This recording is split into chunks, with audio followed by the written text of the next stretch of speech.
new Motability cars. Instead of the water rapids, you can have a road you go down that's full of potholes in a car with bad suspension and flat tyres. I don't know why they're bothering building a theme park in this country. They're going right, no one will be able to afford to go to it anyway. How about the Rachel Reeves ride, says Terry in Birmingham. You go round and round and vanish up your own deficit. It's the HS2 ride. It travels at high speed for 10 feet, where everyone gets off and into the replacement bus ride. Tickets are £50 if bought 5 months in advance, or £1,000 on the day. There's a strong rumour going round that Rachel Reeves is going to have a kissing booth for this theme park.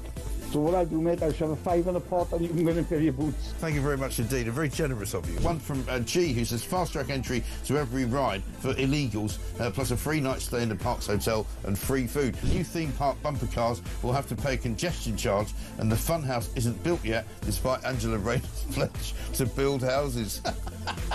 What about Ghost Train doesn't move because the driver's on strike? Have a good day. This is brilliant for the theme park. How about grow your own cannabis farm? Yeah, that's a good one. An Ethiopian safari park narrated by Angela Rayner, says Gary in Durham. How about that? This sums up the Labour Party to me. The one idea they have to improve growth for the economy is to basically have a bloody big fun fair. It's the type of idea primary school children would pitch, given 10 minutes to come up with something. Well, it turns out, Matt, in Royston, that it's not even their idea. And they're now trying to claim it's their idea, even though it was actually the Tories. They have done brilliantly on breakfast, but you know on Drive you've done brilliantly as well. Downhill slide rides surrounded by ULEZ cameras so that people are fined on exit. Love it. You could have a Birmingham-themed Whack the Rat stall. If you whack the rat, you can have your bin emptied for free. On the Labour theme park, a house of mirrors where they're all boarded up because they can't bear to look themselves in the eye. I've got a great one for you, mate. This is for the is this for the Universal theme park run by Labour? Moat right around the park. Yeah. With loads of dinghies. Call it a channel and say anyone who can break in, all is free. Imagine a Scouse to say you can break into a theme park for free. Hi, Jeremy. Hey, it's simple. You've got the Labour Ghost Train. Yeah. Where everyone... Across the UK, on DAB+, on your smart speaker, on your smart TV, and on your side. This is Talk.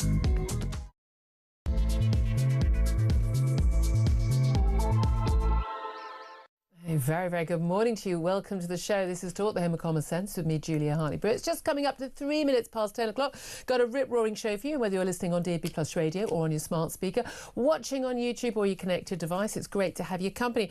Coming up, we're going to be talking to Defence Minister Alistair Kearns in just a couple of moments, as Labour stands accused of backtracking on a commitment to spend 3% of GDP on defence by 2034. Oh, assuming they're in power then, by the way. That's just 3 days after the Defence Secretary said Britain will spend 3% in the next Parliament. John Healey then downgraded that to an ambition just yesterday. This comes as the government publishes its long-awaited Strategic Defence Review, which sets out the UK's 10-year defence plan.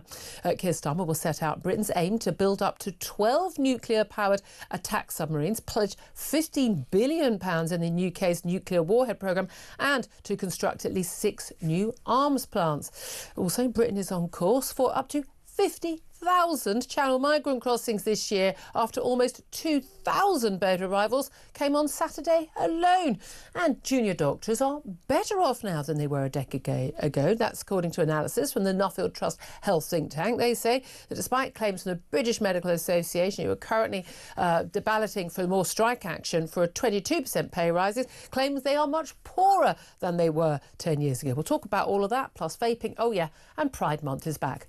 Again, plenty more to come, and all of the chat we've been joined for by something like that, one of those words, commentator Sam Armstrong, who joins us every Monday morning. A very good morning to you, sir. Good morning. Always good to have time with you. Now, normally you and I get to have a long chat right now about all the big stories in the news, and we will do that a little bit later, because right now I'm delighted to say, on the day of the Strategic Defence Review being published, to welcome the Defence Minister, Alistair Kearns. A very, very, very good morning to you.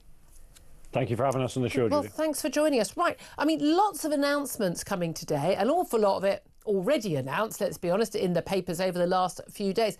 The focus today, though, seems to be on not what you're announcing today, but what's going to happen in the future. And this rowback, this backtracking, some say a U-turn on this idea of a 3% of GDP pledge effectively by 2034, assuming Labour in power for a second term. Is it a U-turn? Is it backtracking?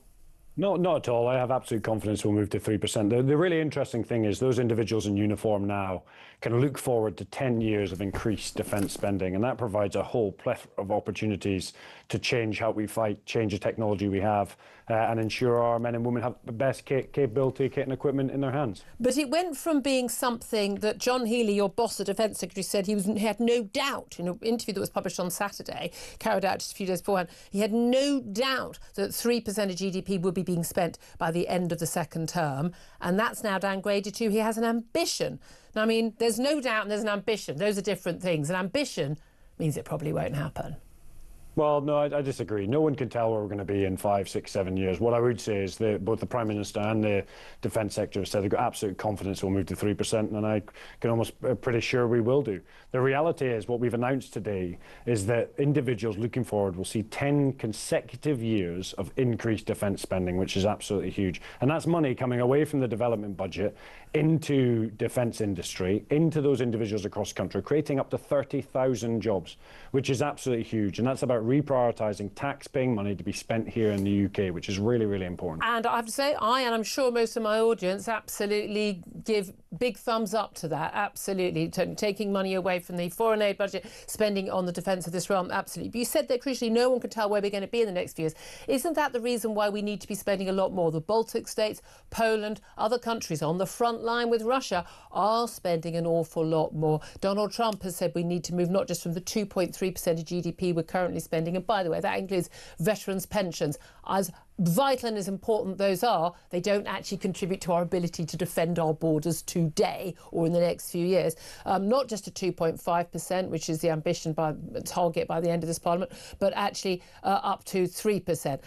Many other strategic experts are saying we need to be way higher than that. Isn't the fact that we don't know what's going to happen, and we have got that threat from China?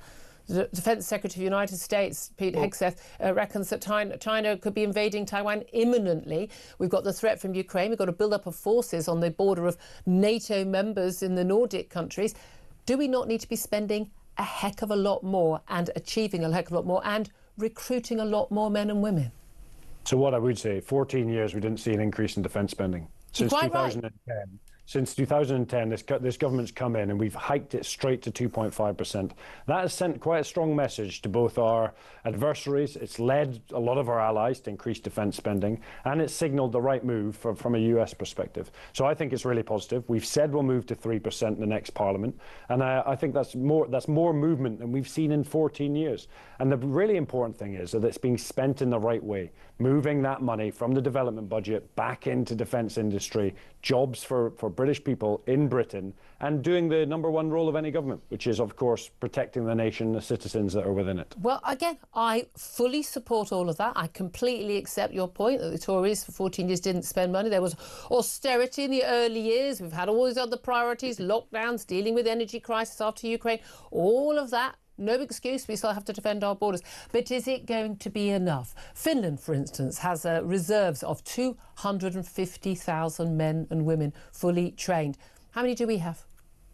Well, it's really interesting. What type of reserve you're talking about? And this is where we need to stick to the facts. Okay. So we have a reserve force, but we also have a strategic reserve. Those individuals that leave, 6 years after they leave, they're still in the books, and they sit about 250 to 400,000. So, you know, the reality is we're taking this really, really seriously. That money that's being pushed in, we're looking at 15 billion, for example, into a new warhead program. We're talking about 12 new nuclear attack submarines. Yeah, but they'll be 10 years minimum. Of course they will take time. And by the way, they'll cost twice as much as what you say they're going to cost. They are really complex capabilities. But what's really important, Julia... What's going to happen in the next... No, but what's going to happen... What about in the next couple of years? So what I would say, you're going to see a huge amount of investment going in the next couple of years. You're going to see apprenticeships all over the UK. How are we going to be safer? To support the development of nuclear submarines and nuclear warhead capability. For example, we've just also put in an order for 7,000 new long-range missile systems. You know, they will take time to develop because it's cutting-edge technology. But what it does mean is that we're as any government will tell you, that the Army, the Navy and the Air Force will absolutely fight on the front line. But what wins wars and what is deterrent factor is primarily around industrial capability, economies, and of course our nuclear strategic deterrent. Right. And so that has been focused into, from an individual who spent 24 years in the military, at the very cutting edge of, you know, some of the specialist bits as well. I'm telling you, a lot of this money is going to the right place at the right time. It won't happen in a short space of time, but actually, in the medium to long term, it's well put. Okay, yeah, look, again, I know you're an ex-military man yourself. You know what this actually means, but the reality is we realistically can't defend our own borders right now from a military attack, can we? Well, I completely disagree with that. I actually think we have the best armed forces in the world. Well, that's great. The best capability in the world, and absolutely we can defend it. I mean, 24/7, while we're talking right now, there is a nuclear submarine subsurface somewhere under the sea that is protecting the very freedoms we enjoy. That is the ultimate guarantor of our deterrence theory, and it works exceptionally well. What we're saying from a Labour perspective is that we're going to put more money in it to make sure it's more effective over the longer term. And that actually, when you look at our adversaries, is one of the biggest things our adversaries fear, which is our subsurface nuclear capability. Are you confident that in the event that a NATO member was attacked, one of the Baltic states, one of the Nordic states, that we know that Russia has aims within the Baltic states, which obviously share a border with Russia, that the NATO countries would stand by Article 5, and they would consider that an attack on one is an attack on all, and they would leap to the defence? Because a lot of people now are very wary that they wouldn't. Yeah, so I've deployed on NATO missions, I've been on NATO exercises, I've been in high readiness forces in NATO when I was in the military. What I can say is that NATO is the most effective defensive alliance in history. Not an answer to the question. If you take the collective capability within NATO, you will see that actually it's a huge amount of both standing forces and capability. And I have no doubt that should anyone test NATO's Article 5, that we would absolutely rise to the occasion to defend the freedoms we enjoy. You're saying we would, but you believe that the other NATO countries would? So we, I mean collectively within NATO. All right, here. Can we also talk about protecting our borders from not, armed Russians or any other sort of attack or cyber attacks from the Chinese or the Russians, but actually just from unarmed, undocumented men who just get on a dinghy on the beaches of Calais while the French police smoke their gauloises and just relax and shrug and then come over to this country? A staggering 1,194 arrived on our shores on Saturday alone. It's a record. We're looking at realistically 50,000 largely young men of fighting age arriving on our shores. If we can't protect our borders from them, can we really trust we can protect our borders from an invading force?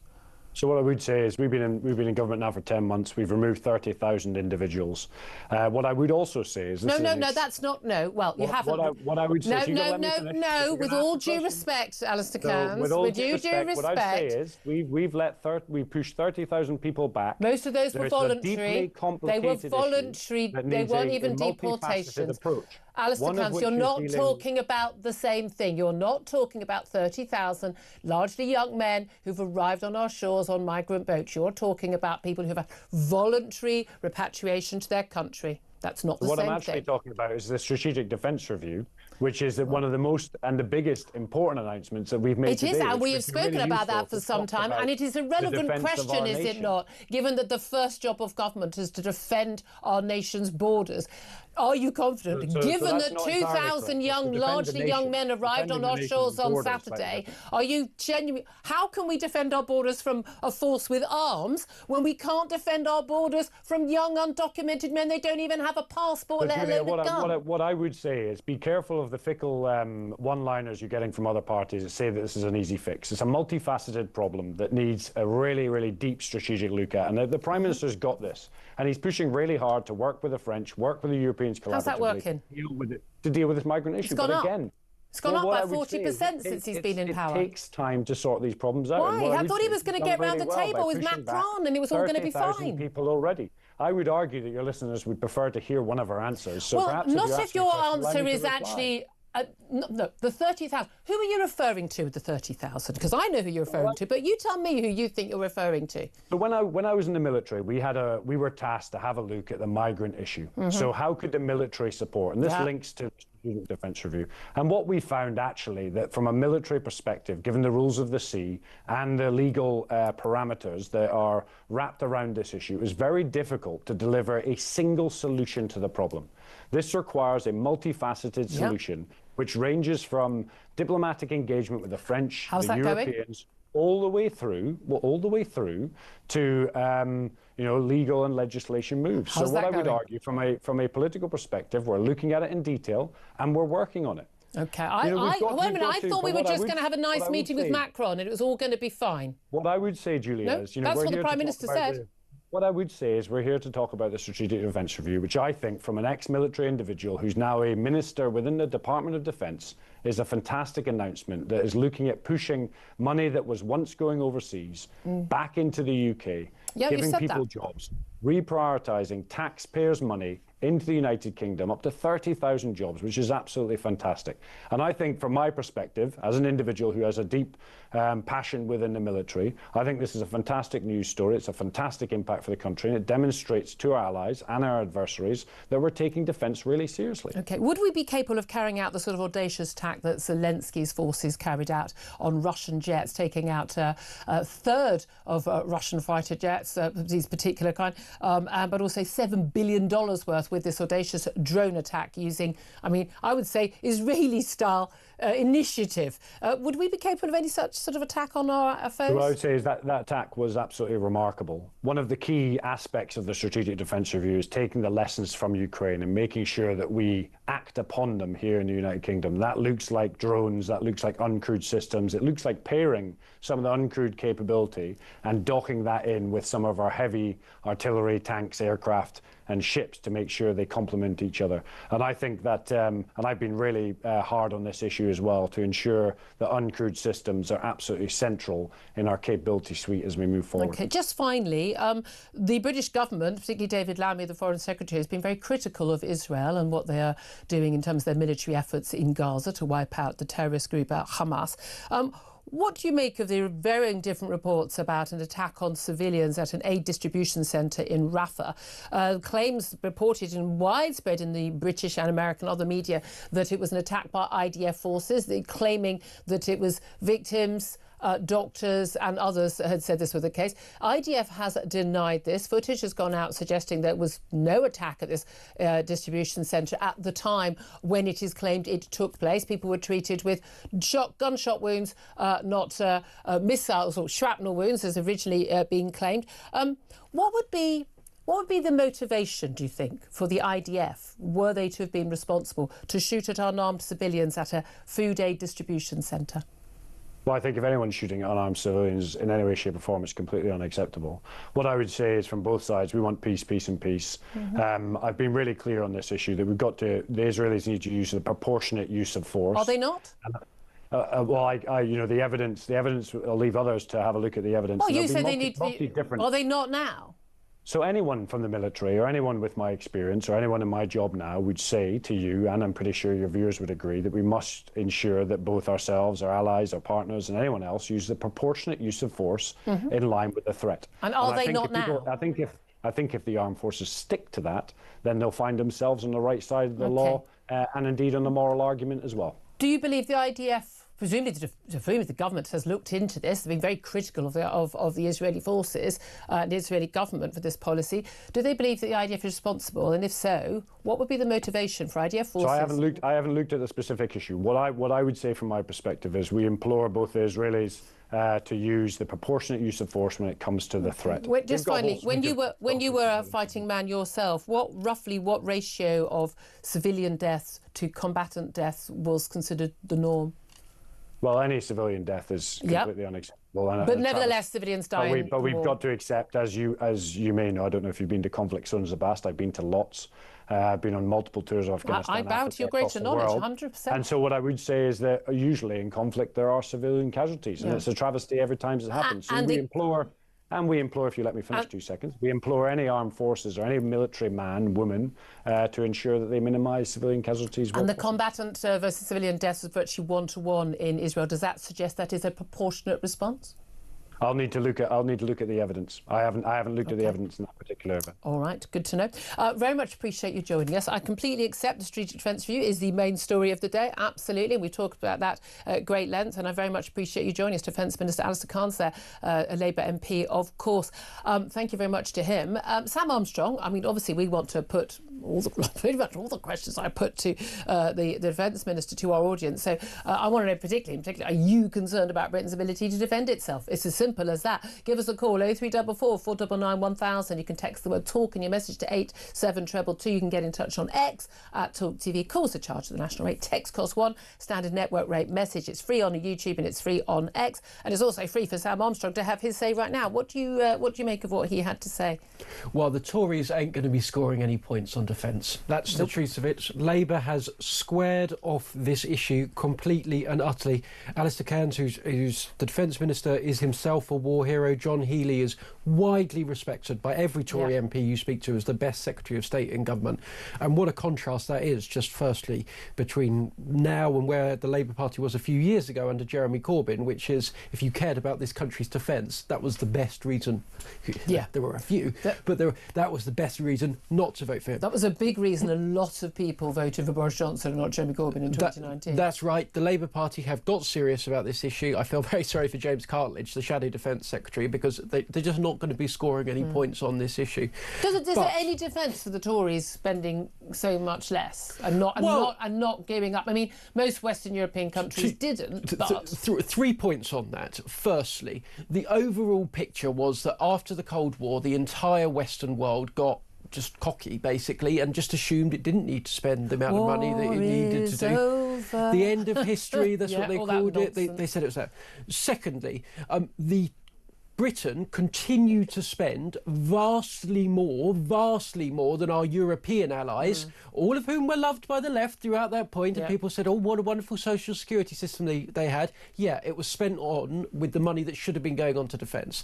And thirdly, the Tories did spend over the course of 2%, over the course of those 14 years, more money proportionally than when they came in, and of course they maintained that spending during austerity. And let's be clear, the Labour Party would probably, I don't think it's a controversial point, have spent slightly less. So it was a plague on all of our political classes across the Western world that thought, oh, we don't need to worry about defence anymore. We've solved that problem. Boy, was that hubris. But look, the Labour Party, the Tory Party, the one thing I would say, even Reform, I don't think there is a cigarette paper between any of them on defence policy. And even the parties say, oh no, we could spend more. I mean, it's interesting. Even the Green Party and the Lib Dems, are solid on this. But again, I think the question is, okay, if you're going to spend more on these things, the money has to come from somewhere. So do you cut other spending or do you put taxes up? And this is my thing. When anyone goes, oh, we should spend more on defence, this stuff costs a fortune, whether it's fighting men or whether it's your nuclear submarines. You are talking about billions and billions and billions. Now, we are terrible at procurement. We have a very bad habit of letting people who are not bean counters, I think more bean counters should be involved. Philip Hammond actually was a great defence secretary in that, in terms of going, nope, cross, literally, oi, man with medals on, come in, tell me why we're spending this on this. We basically pay twice as much for everything. The French spend less than us, but they have more they get more bang for their buck, quite literally. So we need to start getting some people who understand procurement. Do I trust that this Labour government is going to be good at procurement? No. But the last Tory lot weren't either. Appalling. But this is our money. But it's also about getting stuff in quickly. And we also have a habit of buying stuff like, oh, let's develop our own this or that. No, let's just buy something off the peg that we can use next week. I know it still has to take a long time to be made, but we do need to speed this up. The threat is real and the threat is imminent. But there is a balance there, Julia, and I think it's an important one. On the one hand, you can buy good, very good American kit tomorrow off the shelf. It will be here exactly when we want it for half the price. The downside is all of that money is going into the American economy and not our own. If you want to make it in this country, it's going to take 10 years. Now, the upshot is you make, as Alistair Kern says, you get brilliant apprenticeships, you get men and women into engineering jobs, the kind of thing you can build an entire career out. And in the future, you can build a much better, bigger defence industry that can export stuff around the world. And that's the big trade-off. It's not a political point, this. A little bit of both, so we can have some stuff a bit sooner. But again, it was interesting, actually. Another point that Alistair Kern's made was about the, have a strong economy. And he's like, well, yeah, you can only have a strong economy if you don't have net zero and you've got cheap energy, then you can actually make this stuff yourself. Again, net zero is at the heart of everything. You cannot do anything that we want to do in this country while we still have net zero. Prime Minister, by the way, has said he wants to end the hollowing out of Britain's defences. He's speaking, as we know, in Glasgow ahead of the publication. Now, officially, there's going to be a statement from John Healey, the Defence Secretary, in the House of Commons this afternoon, and then they're going to publish a Strategic Defence Review. A load of it has been leaked already, but the PM has already said drones, destroyers, AI, aircraft, each different branch of our armed forces will be fully integrated to create an army which is 10 times more lethal by 2035. 10 times more? Well, it needs to be, is the answer. I'm going to say, how bad is it now? Well, the one thing, again, I really don't think defence is a political matter, which is why I try and approach it dispassionately. Yeah. But the one thing we're seeing, and of course in Ukraine, is just how quick things are developing, right? Yeah. The Russian cavalry, the tanks, the massive hordes of tanks they could send in used to be considered the world's most dangerous foe. You would be terrified of it. And they were brought down by guys with rocket launchers, drones and all the rest of it. War is developing so we're always quickly. Fighting the last one, aren't we? Well, we're going to be talking to Lord Dannett. He's the former head of the British Army. He knows what he's talking about. As indeed, actually, all credit does Alistair Kern, the Minister we just spoke to. I'd love to hear your thoughts on all of this. Do get in touch, 0344 499 1000. I can already see on the board we've got a number of people calling who ex-fighting forces themselves about, how confident are you? We also want to talk about, by the way, huge number of migrants crossing our borders. Nigel Farage sending the first Doge team into Kent Council. And oh, yay! It's Pride Month. Again, it comes round so quickly every year, does it not? Mainly because I don't think it ever stops. 10:26 is the time. This is Talk.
Let's give those brave men and women who are in our jails the tools they need to do their job and feel safe.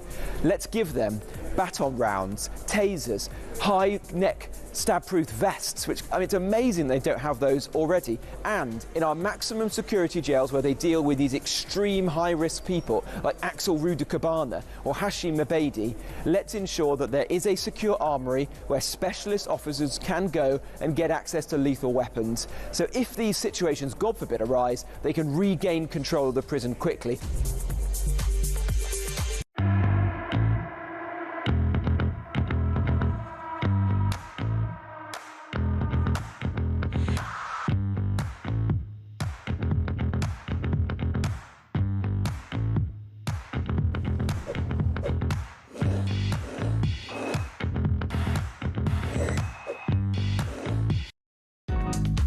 across the UK.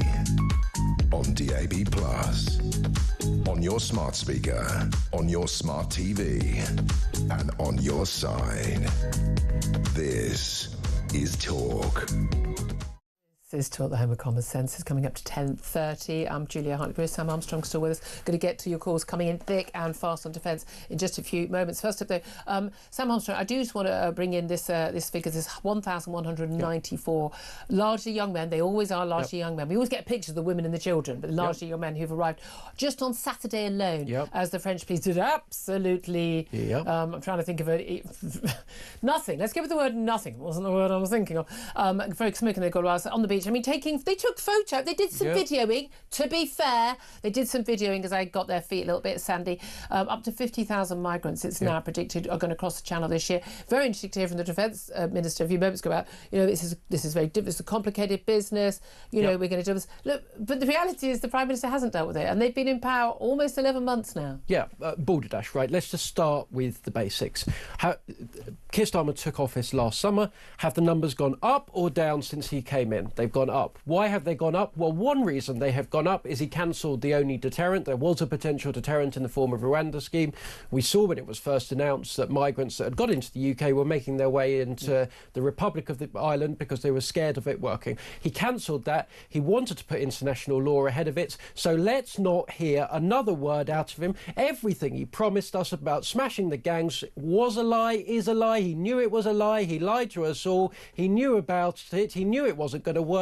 And they were laughing at us all the way through. Is it a lie, or did he genuinely overestimate his camaraderie with Emmanuel Macron? Nobody on earth. He should have dealt with Brigitte. It's clear who's in charge in that relationship. Indeed. That's a bit of a slap in the face. Look, this is now, 10 months in, the point at which Keir Starmer is responsible. Look, if he'd done something, if he'd come up with a plan, and on day one he'd said, look, this is what we're going to do, and it took 2 years, and he said, give us 2 years, I would say fair play. Or if it was at the same level. It's 40% up on the same time last year. It is up, and every one of those extra migrants is Keir Starmer's fault. And today he's... cost us 40-50 grand a year. And by the way, they're never going to be sent back. I did think it was outrageous that Alistair Carnes, the Defence Minister, saying we've sent 30,000 back. Not 30,000 Channel migrants. Virtually all of those people are voluntary repatriations. So not even... We've paid them. We've given them a flight and then paid them 3 grand to go home. They're not even deported. And the Prime Minister today is talking about the security of this country. Let's be very, very clear. Every single individual that pays international criminals to break them into this country that are overwhelmingly fighting age males is a national security threat to this country. And if you think I'm being histrionic, just look at what we've seen, which we've now reached a point when the authorities in this country are saying that Iranian agents have smuggled people into this country in order to commit terroristic acts of violence. This is an active national security emergency. Terrorists are breaking into this country. They are coming here to kill people that are here already. This is wrong. This is dangerous. And I don't care how much you want to spend on new drones, new destroyers, new AI systems for the army. If you can't protect this country from an invasion of rubber dinghies, then you can't protect it from Russia, China, or the rest of them. Exactly. The point I made to the Defence Minister, who kept sort of avoiding that conversation. Just finally, let's talk about something completely different before we go to a break. Pride Month. The month of June is now Pride Month. I lose track. I don't know when Black History Month is. I mean, I just lose track. There's a month, there's a day for everything. As far as I can tell, Pride is pretty much every day of the year. There is some sort of Pride festival. I mean, fine. Fill your boots. I tell you what I have noticed, though, this year, rather fewer of the old rainbow lanyards and the rainbow things all over people's X accounts, the official accounts of, the big supermarkets, the big businesses. There was a time when, you had to do all this. By the way, and not the rainbow flag. The really, really nasty, misogynistic, racist, homophobic flag, which is the one that's got the brown and the arrow in the middle of it. It's genuine. I think I consider it to be a woman-hating, gay-hating, white-hating flag. I really do. The old rainbow flag, love it, absolutely. It is fascinating, though, because even like the Lib Dems, they put out various tweets yesterday, and they talk about all the policies they feel strongly about and Pride Month. only one related to gay people. Everything else was about protecting things like, you know, the mutilation and drug giving to children who have been completely wrongly told that they're born in the wrong body. It was all about trans. This whole thing has become about trans as opposed to about being proud of being gay or bisexual after many, many years, well, centuries, when it was a crime and considered something shameful. Pride is a wonderful thing, but is it time for it to all be over on the basis that gay people have the same rights as straight people now and trans has got nothing to do with being gay? Well, Britain is the least homophobic country pretty much full stop on earth. I don't think there's anybody in this country that has any issues around that. I think there are people who are homophobic, but there's people who hate everybody. Extreme minority, an extreme minority. What has instead occurred is a movement that is, as you say, a cause for celebration, has been hijacked by Britain-hating political activists that have attempted to not only push a dangerous agenda that has hurt women, has hurt children, has hurt a general sense of fairness in this country, but has also been used as a bat to hit this country. It is rammed down people's throats. It is told that people in this country are inherently homophobic. There's inherently something wrong with them. The reality is nothing could be further than the truth. The overwhelming majority of people in this country are enormously supportive. Same-sex marriage was massively supported. Or something. I was a massive supporter of it. I mean, it was something that David Cameron brought in. You know, and again, people's views have changed hugely on this. But again, I don't think pride's almost got anything to do with being gay anymore. I think it's just been completely and utterly, as you know, Stonewall and everything, it's just completely and utterly taken over. I'd love to hear your thoughts on that as well. 0344 499 1000. So much more to talk about. First, though, I've got another competition for you. Yes, we're giving you the chance to win FIFA Club World Cup final tickets thanks to our friends at DAZN. Here's everything you need to know. Hi, it's Jim White here. Here at TalkSport, we're gearing up for the Club World Cup in the United States. And to celebrate, we've got 2 tickets to the final in New York on July the 13th to give away. We'll sort flights, accommodation, and give you £5,000 spending money to spend however you like. 18 plus, UK excluding Northern Ireland. All you have to do to enter is text the word football to 83338 by the 13th of June at 11 p.m. and you're in the draw. Text costs £2 plus 1 standard network rate message. You must have the bill payer's permission or send your name and number by post to Club World Cup Final Prize Draw, P.O. Box 3190, Colchester CO2 8GP, to arrive by 5 p.m. on June the 18th. This is a TalkSport limited competition run on TalkSport Talk and Virgin Radio UK stations. Full terms and conditions at talksport.com. Thanks, Jim and Mike there. Do not miss out on this incredible giveaway thanks to our friends over at DAZN. Very good luck to you. 10:37 is the time. This is Talk.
across the UK. On DAB+, on your smart speaker, on your smart TV, and on your side. This is Talk. Very, very good morning. Welcome back to the show. 10:39 is the time. Let's get straight to your calls. 0344 499 1000. A lot of you calling in. I'm asking, as Labour stands accused of backtracking on a commitment to spend 3% of GDP on defence by 2034. Of course, that assumes they're getting a second term in office. I mean, really, on those polls? But are you concerned about Britain's ability to defend itself? Huge announcement from the Prime Minister. He's been speaking just a few moments ago, and just huge announcements about nuclear-powered subs, munitions factories, you name it. We are spending big. But is it going to be enough? Let's go to your calls. Tony's on the line. He's in Staffordshire. Very good morning to you, Tony. What do you want to say? Hey up, my dude. Hey up. I wanted to talk about defence. Yeah. Well, I joined the army in 1975, so I'm an old fossil now. Yeah. When I joined the army, they talk a lot about the Cold War. You're talking about the Cold War today. Need to go back to Cold War times. We had 165,000 troops in Germany. We had a battalion, and you're talking roughly of 750 to 1,000 men. We had a battalion in Hong Kong. We had a battalion in Cyprus, and we had garrisons of multiple thousands of men in the UK. Not only that, we had 75 to 80,000 troops in Northern Ireland. Mm-hmm. If we got all the blokes in the army today, we could not do Northern Ireland alone. No, I know, it's fascinating. I think certainly even post-Cold War we had 40,000 troops stationed in Germany. And again, we've only got, 70,000 right now in total? Yeah. Now, the Defence Minister I spoke to said we've got an awful lot of reservists, got a lot more reservists. A lot of people think men and women who've left the service in recent years, who are still trained up, who can still be recalled, and other reservists as well. Do you feel that actually they can talk a lot about nuclear subs, they can talk a lot about jets, but actually at the end of the day, we don't have enough fighting men and women? Well, I don't know whether you listened to Mark's show earlier, but there was a caller called in, and he was talking about soldiers on the ground who fire shoulder-launched weapons. Mm-hmm. All right? Doesn't matter how much you bomb Ukraine or Russia, don't matter how much you bomb it, you've got to have a boot on the ground to occupy the ground, else it's a total waste of time. As we've seen, exactly. Lots of people have reviewed in the last few years, well, it's going to just be cyber warfare, it's going to be war in space. This idea, it's going to be robots fighting, it's not going to be men on the ground in the trenches. Well, things have kind of changed now, haven't they, after Ukraine? Well, that's it, though, yeah. I mean, well, it has changed in the fact that way people look at it. It's never changed. It's always been the same. You can't take a piece of ground unless you've got a boot on it. Yeah, and in terms of if you blame people for not spending the money they should do, and I don't know why we always talk about money, because to me I need to know, what do we need?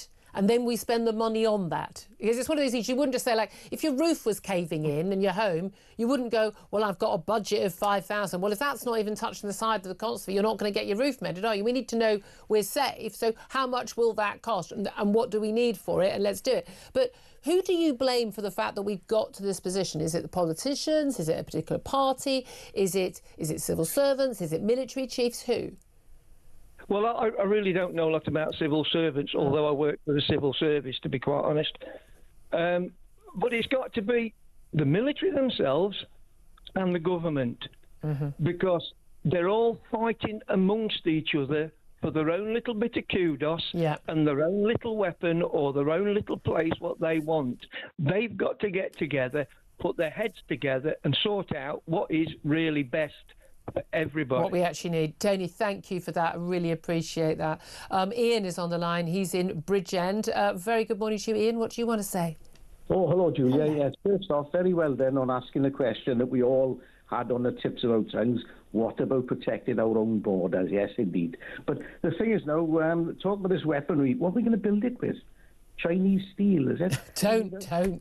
You know, we need a lot of clean water to construct weapons. Again, you know, we've got a shortage of reservoirs. What about these civil defence measures? I don't think hiding under the stairs will cut it this time, will it? You know, is there going to be a massive rebuilding of nuclear fallout? Our little Anderson shelters at the bottom of the garden. We can put them next to our heat pumps.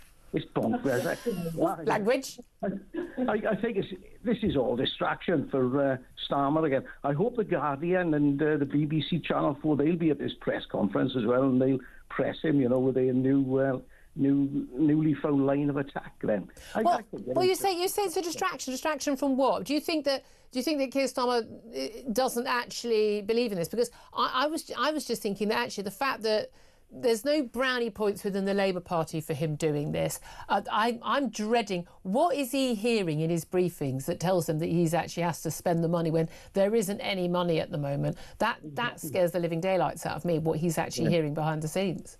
That's right, you know, well, we know he doesn't seem to believe in anything, you know, he's given his script to read and off he goes. I don't think a single thought, you know, passes from one ear to the other in his head. It's crazy. You mentioned earlier about that question I asked our Defence Minister about how can we protect our borders from, you know, a military attack when we can't even protect it from unarmed men without a passport coming over on dinghies. Are you concerned about that threat? Yes, exactly. You know, every day it's affecting every aspect of life in this country, and the politicians, they just seem to come out with these word salads and everything carries on. You know, our mutual friend, President Trump, you know, he sorted it out. A 93% reduction in illegal crossing of the southern border. Turned out all they needed in America was a new president. Yeah, who knew? Amazing we can't do it ourselves, eh? 10:46 is the time. Thank you very much indeed for that, Ian. Quick word on that from Sam Armstrong. Big smile on your face when he said that. Well, the truth is, as all of our callers will say, and that they all confirm every day, that they listen to politicians saying the world, promising the world, saying that they're going to do all this stuff, and they just don't believe them. Why? Yeah. Because they've heard it all before. That is the key thing, isn't it? I'd love to hear more of your calls. 0344 499 1000. Lots more to come. Up next, also going to be talking about doctors. They claim they're massively worse off in the last 10 years, despite that big pay rise a couple of years ago. New report from the Nuffield Health think tank says they're actually an awful lot better off. So who's telling the truth? Well, we'll talk to a resident doctor. She says, no, that report is wrong. We'll find out why up next. This is Talk.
What we saw last week was the first time that Reform sort of dipped a toe into anything that wasn't really detailed immigration policy on the economy, made a lot of big spending commitments. It gave his struggling opponents suddenly a chance to really rip into reform. And the numbers, frankly, didn't really stack up.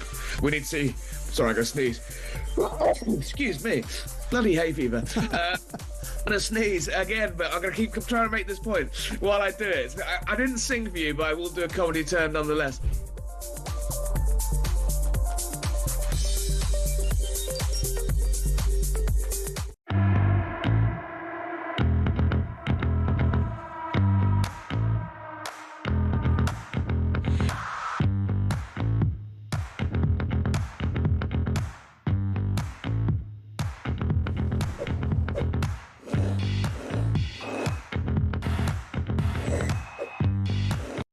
Across the UK, on DAB+, on your smart speaker, on your smart TV, and on your side.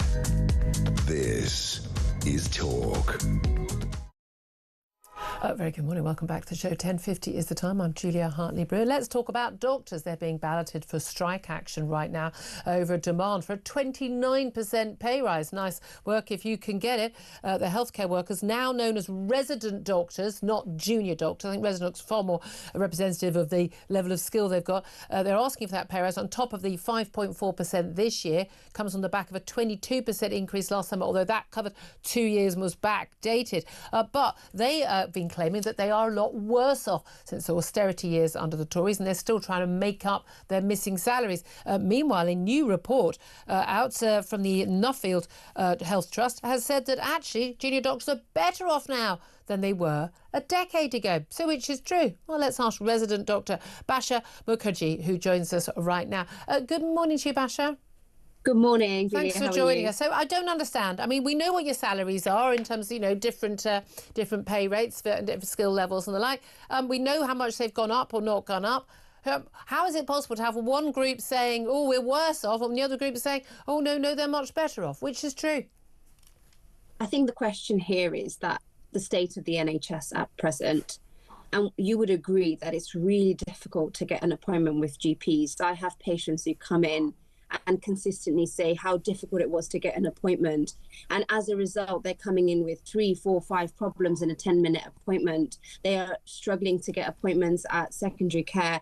The waiting lists have started going up again as of March. So overarchingly, the NHS is becoming a much more difficult place to work at. And there are better avenues that doctors are defecting to, including private health, other countries, and this is what we need to stop the NHS just falling on his knees. We just need to stop this mass exodus of doctors, essentially. Right, that was a lovely answer. Would you now like to answer the question I asked you? You'd have to repeat your question. Oh, sorry. Apologies for that. How is it possible that the Nuffield Trust is saying that you are better off than you were 10 years ago, but the BMA on your behalf, and again, bearing in mind, you talked a lot there about GPs. You're a resident doctor. You work in a hospital. You don't work in a GP surgery. We're not talking about GPs. GPs are doing just fine, thank you. The ones who can actually get a job. Plenty of people are being trained to be GPs and they're not able to get a job, which is madness in itself. But how come the Nuffield Trust thinks you're better off than you were 10 years ago, and the BMA, your representative union, thinks you're worse off?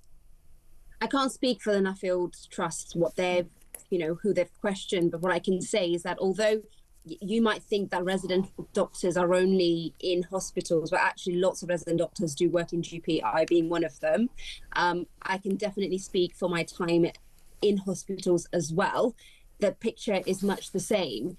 I can only speak for the people that are represented by the BMA, and that is a huge, large majority of resident doctors or junior doctors. Mm-hmm. And the ones that work in the NHS, what we can say is that when you compare with what we can afford with the money that we are paid with, which is essentially inflation taking into consideration, the money doesn't stretch very far. Well, we are unable to afford housing. We're unable to afford daily living. We're having to have side jobs. Hold on. So do you mind? I mean, sorry.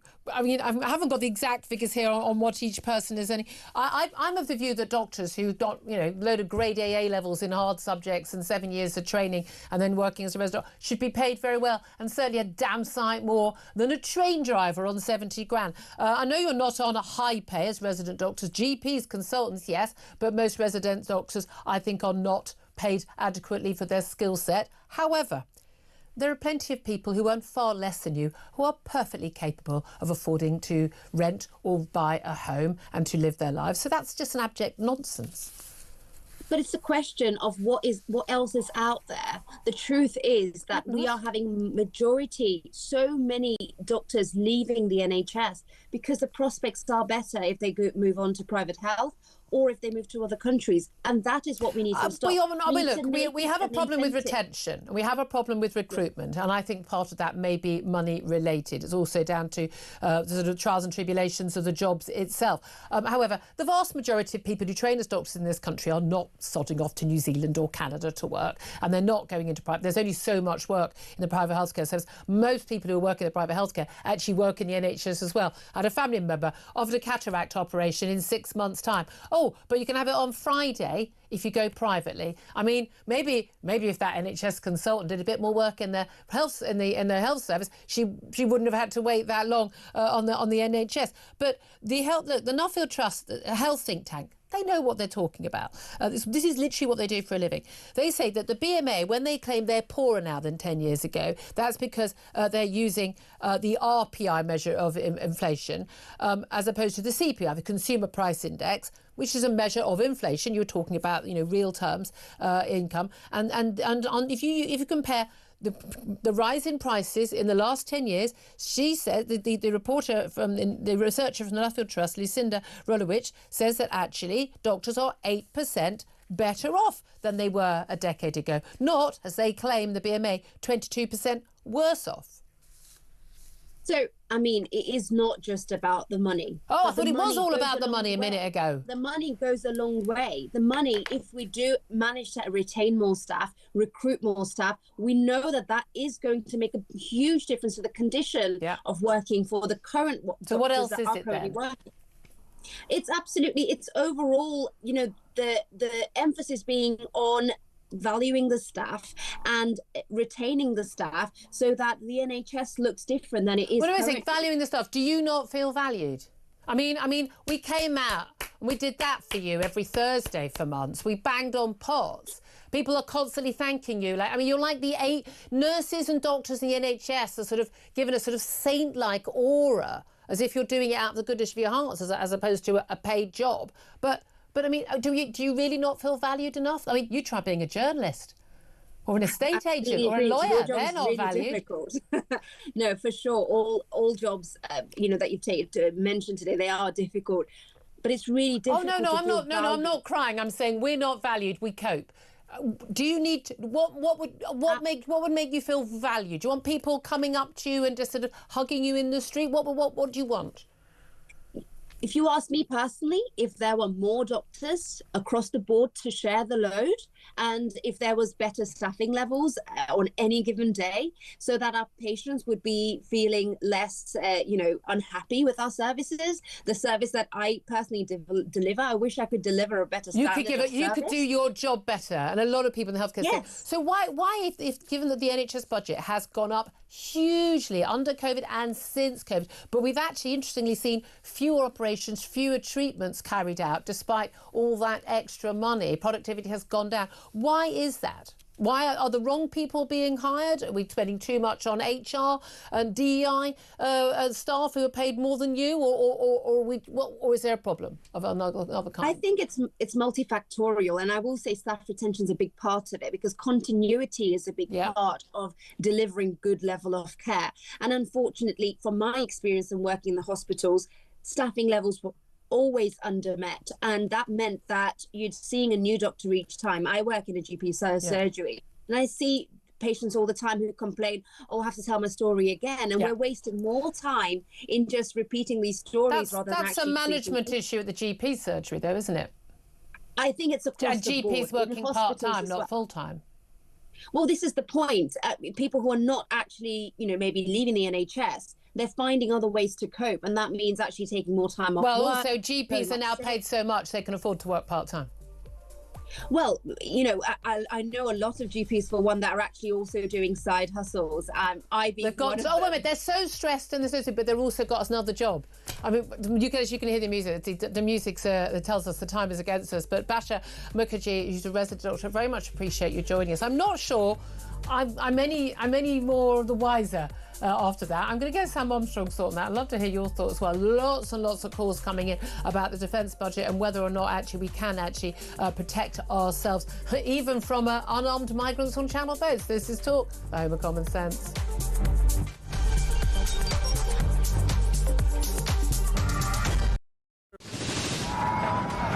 We've been talking this morning about a new theme park which is going to be built. The Universal Studios apparently going to build it in Bedfordshire. We've been asking many of you to give us some ideas for theme parks. Alison in South Wales says in the new theme park at 5 p.m. every day they could have the PIP parade. All the people driving their brand new Motability cars. Instead of the water rapids, you can have a road you go down that's full of potholes in a car with bad suspension and flat tyres. I don't know why they're bothering building a theme park in this country. They're going right, no one will be able to afford to go to it anyway. How about the Rachel Reeves ride, says Terry in Birmingham. You go round and round and vanish up your own deficit. It's the HS2 ride. It travels at high speed for 10 feet, where everyone gets off and into the replacement bus ride. Tickets are £50 if bought 5 months in advance, or £1,000 on the day. There's a strong rumour going around that Rachel Reeves is going to have a kissing booth for this theme park. So what I do, mate, I shove a £5 in a pot and you can go and fill your boots. Thank you very much indeed, and very generous of you. One from G, who says fast-track entry to every ride for illegals, plus a free night stay in the Parks Hotel and free food. New theme park bumper cars will have to pay a congestion charge, and the funhouse isn't built yet, despite Angela Rayner's pledge to build houses. What about Ghost Train doesn't move because the driver's on strike? Have a good day. This is brilliant for the theme park. How about grow your own cannabis farm? Yeah, that's a good one. An Ethiopian safari park narrated by Angela Rayner, says Gary in Durham. How about that? This sums up the Labour Party to me. The one idea they have to improve growth for the economy is to basically have a bloody big fun fair. It's the type of idea primary school children would pitch, given 10 minutes to come up with something. Well, it turns out, Matt, in Royston, that it's not even their idea. But they're now trying to claim it's their idea, even though it was actually the Tories. They have done brilliantly on breakfast, but you know on Drive you've done brilliantly as well. Downhill slide rides surrounded by ULEZ cameras so that people are fined on exit. Love it. You could have a Birmingham-themed whack the rat stall. If you whack the rat, you can have your bin emptied for free. On the Labour theme park, a house of mirrors where they're all boarded up because they can't bear to look themselves in the eye. I've got a great one for you, mate. This is for the is this for the Universal theme park run by Labour?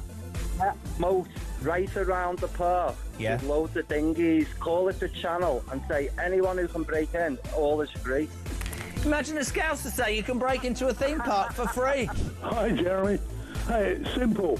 You've got the Labour ghost train. Yeah. Across the UK, on DAB+, on your smart speaker, on your smart TV, and on your side. This is Talk.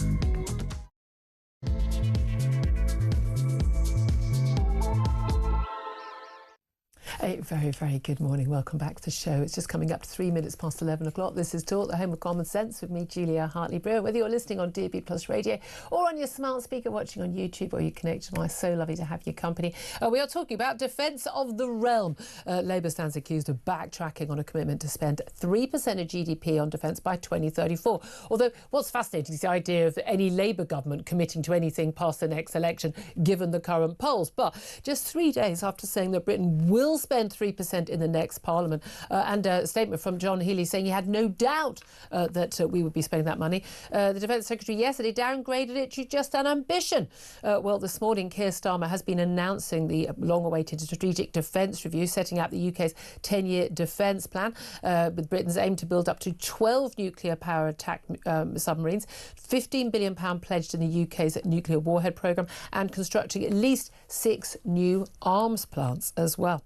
The although a lot of people are wondering, and it was a question we did put indeed to a Defence Minister we spoke to a little bit earlier about how we can defend the realm when we can't even defend ourselves against the migrant crossings. Unarmed men haven't even got passports, let alone rifles, but almost 2,000 boats arrived. Actually, it's 1,200 boats arrived on boat arrivals on Saturday alone. But looks likely to be some 50,000 migrant crossings this year. Meanwhile, let's talk about the Attorney General, Lord Hermot. No, I'd never heard of him before he was appointed either, but he's one of those human rights lawyers that's been on the wrong side of pretty much everything. Reparations for Caribbean islands, surrendering the Chagos Islands, you name it, when he's facing more calls to resign after he likened Reform and Tory politicians to Nazis. Yes, absurdly. Now it's emerged he refused to review unduly lenient sentences given to a rapist, a paedophile and a terrorist fundraiser, despite happily signing off on the prosecution of Lucy Connolly for writing a tweet. And from Sunday yesterday, trans-identifying men are no longer allowed to play in women's football in England. This is after the new Football Association rules came into effect following the Supreme Court's landmark ruling that the legal definition of a woman is based on, I know, crazy, biological sex. We'll be talking about that with Sharon Davies as well. All that coming up, plenty more besides. And joining me for all the chat is commentator Sam Armstrong. Very good morning to you. Good morning. There are so many calls I want to get to in this half hour about defence, because we are asking, basically, are you concerned about Britain's ability to defend itself? You can give us a call on 0344 499 1000, text the word talk in your message to 87222. You can also send us a message on X at Talk TV. Calls are charged at the national rate, text cost 1, standard network rate message. Sam Armstrong, I'll put that question to you. Are you concerned about Britain's ability to defend ourselves? No, I'm not actually. What I am concerned about, however, is our willingness to defend ourselves, because we know that this country is still the same country that did all of those things in the last century, that reclaimed the Falkland Islands, that fought the Second World War and did everything else. When we are spending lots and lots of money on a more advanced military than we've ever had before. We couldn't defend the Falklands now. We've had military leaders telling us that. We're going to talk to the former head of the British Army, Lord Dannatt, in the next time. Well, what I don't doubt is that the British Army, the British Air Force and the British Navy are absolutely ready and willing to do it, and I do believe actually they do have the capacity to do so, given Argentina's actually pretty parlous military. But time and time again, what I see going wrong with this country is not the lions at the front line. It's not even the equipment that those lions are sent out to fight with. It is the mice behind them. It is the cowards that we have in political leadership that refuse to use them to do what they are sent there to do in the first place. And look, you only have to look at what is going on in the Channel right now. We have Coast Guard planes that can track every single one of these vessels. We've got drones. We've got a Navy. We've got a Coast Guard, all of which are equipped to do exactly what needs to be done, which is to intercept and return every one of these boats. That's a perfectly legitimate way of ending this problem tomorrow. We are not prepared to do so. Why? Because we have placed international treaties, international laws ahead of common sense. Yeah. And the common sense says, actually, do you know what? It's not in anyone's interest for this to carry on because people keep drowning in the Channel. The safest thing to do is, yes, it might be dangerous in the short term. I'm more concerned about having to pay 50 grand to keep these people and having people who are undocumented. If people want to get on these rickety boats, genuinely, they want to pay for the privilege of getting on these rickety boats, I've got to be honest with you, I've not got much sympathy if they drown in the Channel. I've got sympathy for the children and any people who've been coerced onto the boats. But I'm sorry, otherwise, you pay your money, you take your choice. But even on the terms of these human rights leaders, right, these human rights lawyers that we see, leaders, they're not leaders, these lawyers that we see, they say in order to keep people safe, the British public has got the British state rather has got an obligation to keep people at sea safe. The trade that they have enabled is deeply dangerous. It is leading to people die. It's going to continue to do so. It's awful. It's heinous. And yet we are told that there is absolutely nothing we can do.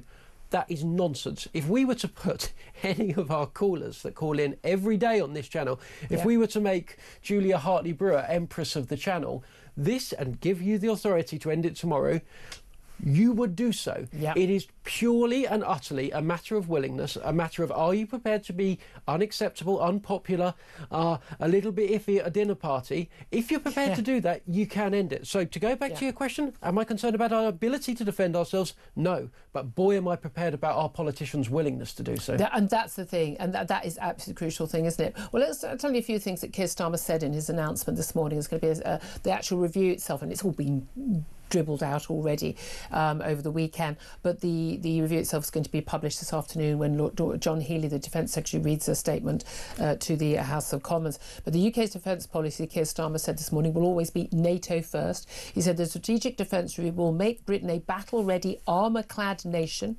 He said we are moving to war-fighting readiness as the central purpose of our armed forces. He said he's 100% confident spending plans set out in the review will be delivered. He did refuse to rule out a further raid on the foreign aid budget. They've already raided it already to pay for his, quote, his ambition, he used that word again, ambition of increasing defence spending to 3% of GDP. He said at one point, drones, destroyers, AI, aircraft, each different branch of our armed services will be fully integrated to create an army which is 10 times more lethal by 2035. And he said a defence dividend that will be felt in the pockets of working people and the prosperity of the country, securing growth for generations to come, is what he was going to deliver. That's about spending the money back here in the UK and investing in jobs and factories here. All in favour of all of this. We're going to be battle ready by 2035. The reality is, though, the threat to Ukraine is right now. The threat to the Baltic states is in a couple of years' time, to Poland, to the Nordic states as well. We've seen Russia amassing troops. Why? Here's the thing. Why Vladimir Putin would think that he could get away with any of these things, you've got to wonder. But he kind of did get away with Ukraine. You've got an American president basically saying, I'll walk away from this. This is Biden's war. It's not my problem. May not give any more aid. We'll see how he actually finally wakes up. He seems to be waking up to the fact that Putin's got him around his little finger and is making him, frankly, look like a schmuck. Is what Putin is making Trump look like. But the possibility that the biggest military power in the world could walk away from Ukraine, and the negotiations, there seems to be just a blanket view that, well, as long as you can provide a security guarantee for the 80% of Ukraine that remains in Ukrainian control, that you give away Crimea and the Donbass. Well, I'd call that a victory for Vladimir Putin. That red line that Obama drew in Syria way back when, remember, was it 2015? Red line, if you cross it with a chemical attack. Well, Assad did. Nothing happened. At the end of the day, you think, why would Putin do anything so stupid as to invade the Baltic states or anything like that? But why would he invade Ukraine? Oh, because he didn't think there would be any response from the West. Why not? Because we are not battle ready. We are not battle willing. Was it only 40% of Brits and Americans said they'd be willing to fight for their own country? Not even for another country, for their own country. The West is weak, not just militarily, morally, and in terms of just willingness, in terms of courage, just willing to stand up for what our countries represent, which is freedom and democracy and the rule of law. Yeah, and look, it goes further back than that. I mean, Putin first invaded Ukraine because he got away with invading Georgia back in 2008. Yep. Then he started invading Ukraine with the Little Green Men. Then he invaded Crimea in 2014, and he got away with it right the way back then. And what does he do? He keeps striking and striking and striking. And let me tell you something. Let me tell you who isn't weak. Let me tell you who hasn't been cowardly.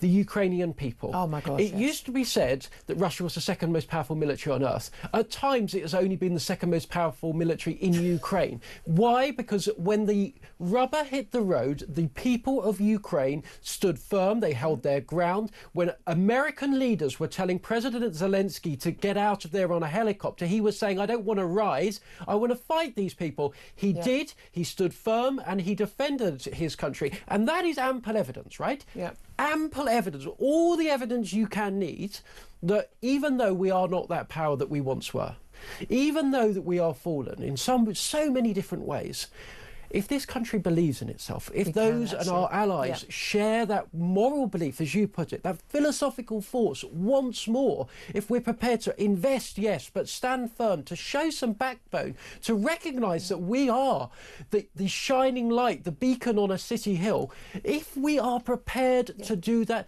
then China, Russia, Iran, I don't care who, will never stand a chance. No, exactly. This country, the West, all of us need to do nothing more than to believe in ourselves once again. Yeah, and again, so much of that undermining is happening via, actually, the bots, the infiltration of our sort of political and business and every world, the whole social media, everything. This infiltration of these people who just sort of want to undermine us. This is the fifth column, and it really is.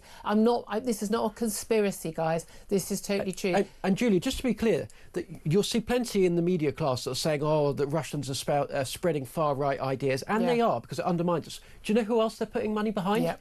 Net zero activists. Oh yes. Far left radical race baiting activists. They are pouring money into anybody that makes us question ourselves, that divides this country, that undermines it, and that starts really in the biggest way with net zero. Why? Because it has made us incredibly dependent on these countries for gas, and because it has destroyed our capacity to manufacture. It happens in our media, it happens in schools. It's happening not just over those feelings, but also again countries we can learn from: Ukraine, Israel. Extraordinary willingness to stand up and unite against an evil force of the terrorists and Hamas. What do you make of these claims and counterclaims, these denials that again reported as fact by the BBC, Sky, and everyone else, CNN, everyone, that IDF forces fired on Palestinians, killing dozens, injuring well over 100, including women and children who were just getting food aid near Rafah in Gaza. This is from this new humanitarian food hub set up by Israel, keeping the UN out.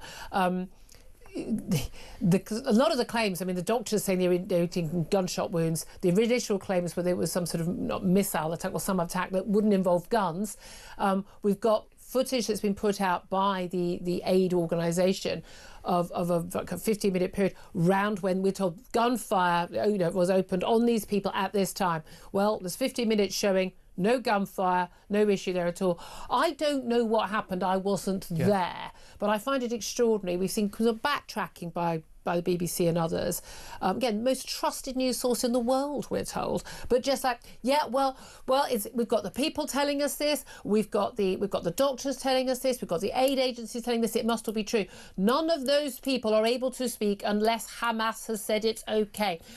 What I can't work out, and it's a question I put out on social media, and it's a question I put to the Defence Minister, Alistair Carnes, a few moments ago, is what would be the motivation for IDF forces to open fire on civilians at a humanitarian food aid supply depot?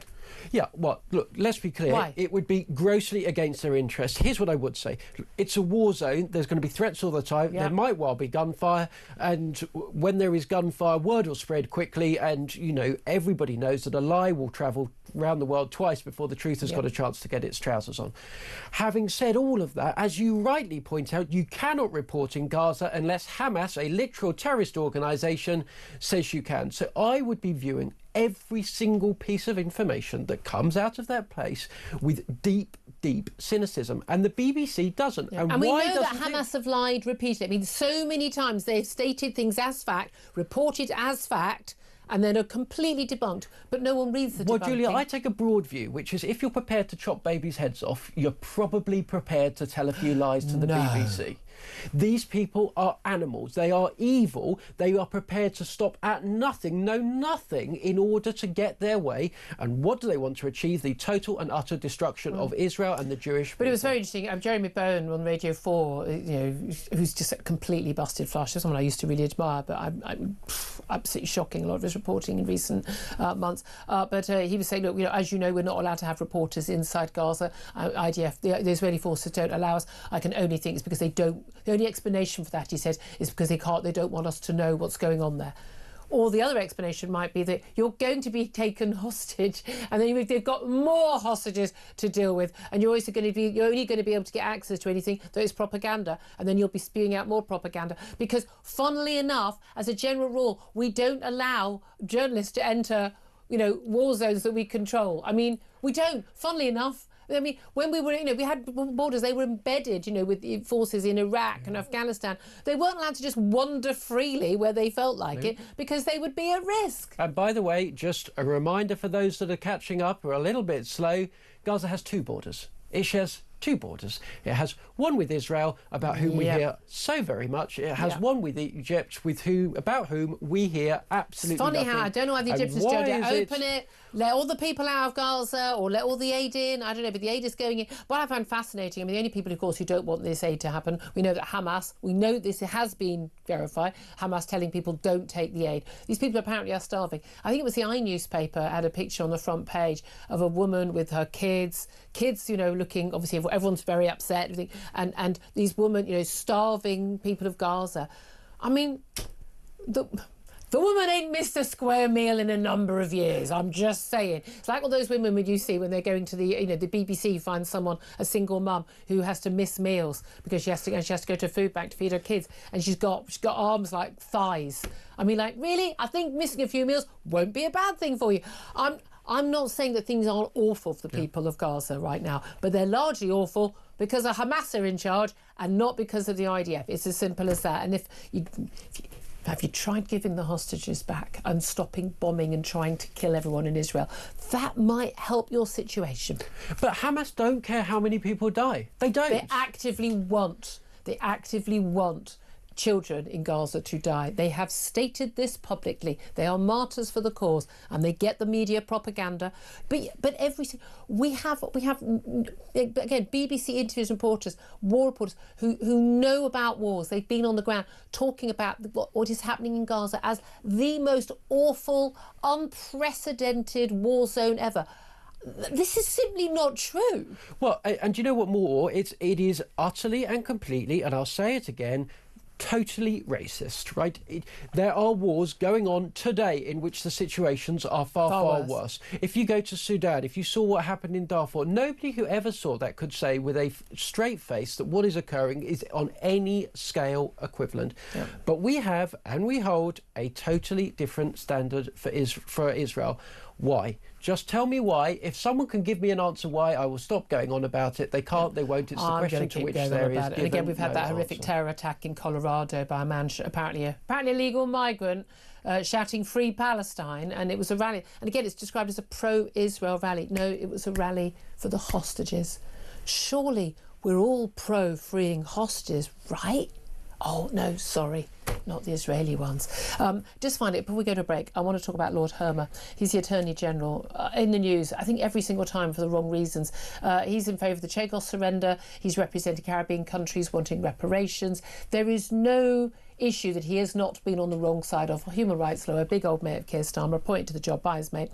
Last week he did a speech at RUSI, the Royal United Services Institute, where he sort of laughingly likened, he didn't use the word Nazi, but he likened Tory and Reform politicians who have talked about leaving the European Convention on Human Rights to the Nazis. Well, this is what the lawyers in 1930s Germany wanted to do as well. I mean, absolute nonsense. He has apologised, still calls for him to resign. And now we know that he's also the man who authorised Lucy Connolly's prosecution for writing a tweet. At the same time, though, he declined to review unduly lenient sentences for a rapist and a paedophile. I mean, this man is on the wrong side of every item in history, isn't he? Yeah, he's never found an enemy of this country that he doesn't quite really rather like, if I'm honest.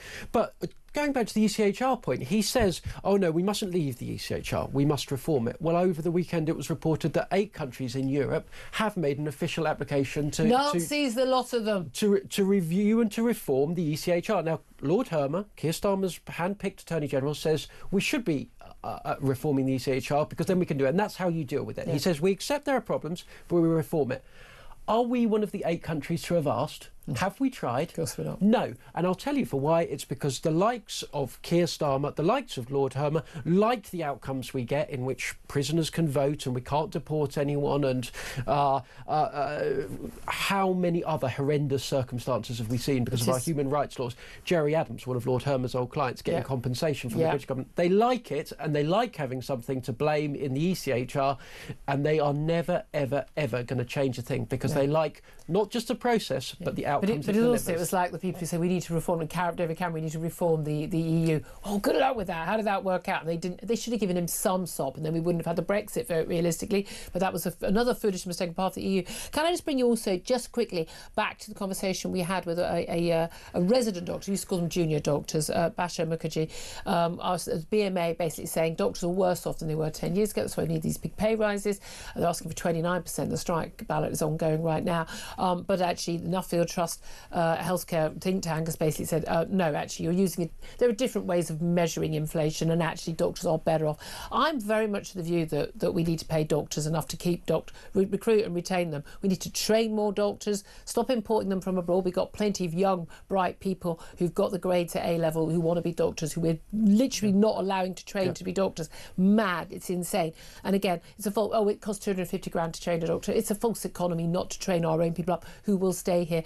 She was just saying though that basically it's not just about money, it's about people being valued, and the fact that staff are so overrun and people can't get GP appointments. Do you think that the doctors are right to go on strike or to ballot for strike action? Well, they have got literally everything they have asked for, and these have been ridiculous requests, and we now see that, and I really resent this actually, the public are with you, BMA. The public support you. The public Less are prepared. than half the people, though, now. Are prepared to back you enormously. There is enormous sympathy in this country for doctors. Why do you need to lie? Why do you need to over-egg the pudding? Why do you need to just push it that much too far? Okay. Look, I get that it's tough. I get that things have been overall slightly worse since 2008. But by the way, this country has got an awful lot poorer. And why are doctors moving overseas? Well, they're moving overseas to countries like Australia, to Canada, to the US. Why? Because overall, those countries are much wealthier than us. Because better quality of life. Their politicians have pursued policies that have grown the economy. We are now poorest than the poorest state in the US, and we have got that way. And of course, we're going to get poorer. By the way, they want to defend the NHS, but then they go and move abroad to countries which have a completely different, they have an insurance-based system which works much, much better. But apparently it wouldn't work here. I've never really understood why that is the case, but there we are. 11:25 is the time. I'd love to hear from you on that as well. But get in touch in particular on whether you're concerned about Britain's ability to defend itself on the day. The Strategic Defence Review has been, spoken about, officially published in a few hours. Also, by the way, in just a couple of moments, we are expecting result in the verdict from the judge in the case of this is Hamit Choshkan. He's the man who burned a Quran. That result of that verdict is due any moment now. I'll bring you that as soon as we get it. This is Talk with a Home of Common Sense.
don't forget the woke DEI agenda in the armed forces as well. There's a great joke that goes around the United States where they say, you know, the easiest way to work out whether we're at serious risk of military intervention or a military escalation is when the ads for recruitment go from, you know, the DEI rainbow flags to just seeing young working class white blokes with guns saying, come and fight for us, because then, you know, things are getting serious once again.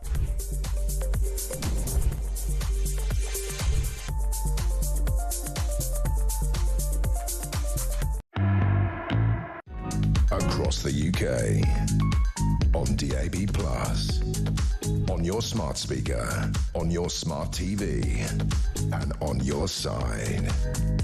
This is Talk. This is Talk, the Home of Common Sense with me, Julia Hartley-Brewer. 11:28 is the time. Let's get straight to your calls. 0344 499 1000. Herbie's on the line in Harrow. Herbie, you want to talk about defence. Are you concerned about our ability to defend ourselves, even after this announcement from Keir Starmer? Totally, Julia. I mean, say, where does this money come from? We haven't got the money. We haven't even got the time to do all this defence thing. You know, they're talking about years building factories. In the meantime, you know, Russia seems to be flexing its muscles even more.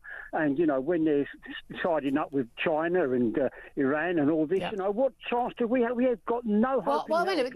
Does Keir Starmer get any credit, and John Healey, the Defence Secretary, for the fact that, you know, we've known about these threats for a long time, and he's actually, you know, there's a load of money that people want, you know, Labour MPs want him to spend on, you know, more, I mean, throw more benefits at people who don't work as a general rule, or migrants, whatever, but actually spending money on stuff which, frankly, the Tories should have been spending money on the last few years. It's better late than never, surely. Well, Julie, we've never learned from history, have we? When Germany flexed its muscles and started to strike, and it you know, got World War II, do we ever learn? No, we don't, Julie. Not at all. They're blind to what's going on around the world. I'm sure they don't live in this world. They live in Cuckoo land. I mean, I have to say, I mean, they've had their, I mean, yeah, I mean, we're totally talking about ostriches, you know, heads in the sand, haven't we, in terms of the threats that are posed to us. Herbie, I really appreciate your call. Thank you very much indeed. Let's get some of your texts and tweets as well before we get to another call. Tracy's got in touch, said, have been concerned ever since that man took office. But I mean, come on, is it? I'm not concerned about Keir Starmer's willingness to actually, you know, defend our country in terms of military. Obviously not when it comes to the boats, but then the Tories didn't either. Nicholas says Starmer is more interested in posing for PR. He's the worst Prime Minister in this country's history. Seriously, get him out. Yasmin says Britain hasn't been defending itself for the last 14 years. Armed forces have been completely hollowed out by successive governments. Chris says we're not defending ourselves. Just look at our porous border. We're actively demonstrating that we are open to attack on a daily basis. Peter says, was there any single thing important to the Brits they didn't backtrack on? And Dan says, and I think there may be sarcasm in this message. No, because he posted a lovely video where he shook the hands of many military personnel, so obviously he cares about defending us.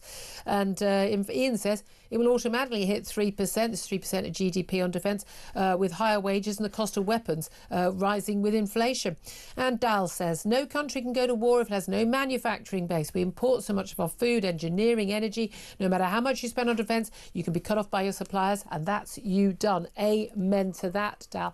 Let's go to another phone call now. Tom is in Rugby. Tom, you wanted to have your say on junior doctors. We spoke to, well, resident doctors, they're known now. We spoke to one earlier who sort of denied that, you know, I think denied, it was all a bit haphazard, that conversation, that doctors aren't better off than they were 10 years ago, as a new think tank report suggests. What do you want to say? Oh, Julia, honestly, I'm a retired consultant. I started work in 1974 as a junior doctor, but we were actually resident doctors. We lived in the hospital for about 2.5 years. I listened to that interview, and honestly, I almost wept into my cornflakes because of the victimhood that she was bleating on about. I love my job, worked hard, really enjoyed it. And doctors now, they're in a worse situation than us because of the actions of the BMA. They're now all working on roto systems, which are much less supporting, much more isolating. They have poorer support, poorer everything.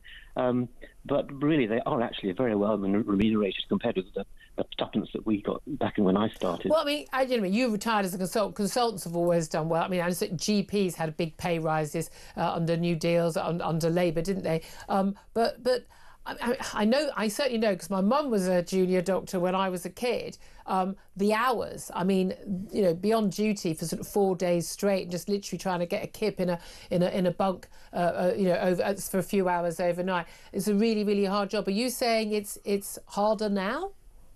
The very long hours of when we were junior doctors, they only lasted for a couple of years, and then you actually lived at home, you're resident. I think it's not harder, it's just very different. It's much less supportive. But even so, you know, being a doctor is a fantastic career. And I just think that the medical ethics seems to have vanished.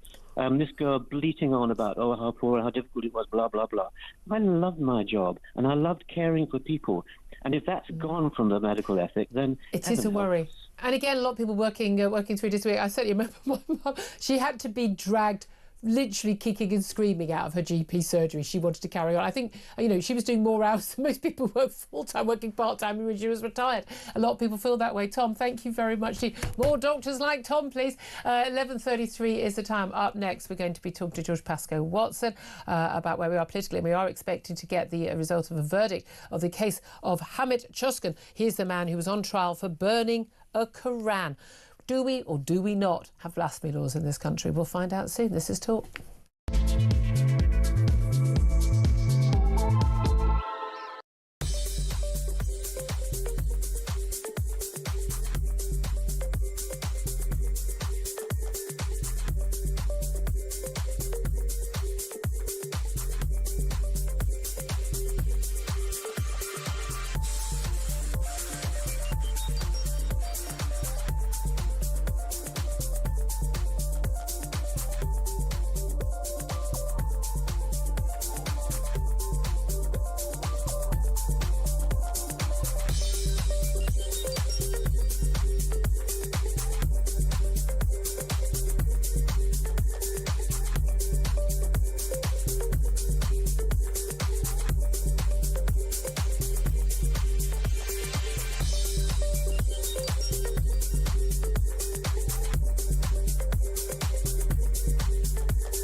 Across the UK, on DAB+, on your smart speaker, on your smart TV, and on your side. This is Talk. This is Talk. Welcome back to the show. It's just coming up to 11:36. Very much appreciate joining me. I'm Julia Hartley-Brewer. Sam Armstrong still with me. Delighted to be joined now by George Pascoe Watson, former political editor of The Sun, and he joins us to talk about, well, all things political. A very good morning to you, George. Good morning, Julia. Hi, Sam. Big day today in terms of the Strategic Defence Review. Huge sums of money, lots just sort of stuff that prime ministers, as you know, love. And you spent many years following PMs around doing this stuff. They love posing in front of the flags and big equipment and shaking hands with military people. Almost across the board, political parties, I mean, from the Green Party to Reform, are agreeing on we need to spend more money on defence. But from your knowledge over the years, and I know you spent a lot of time with military, you were embedded with forces and things, Iraq war and that.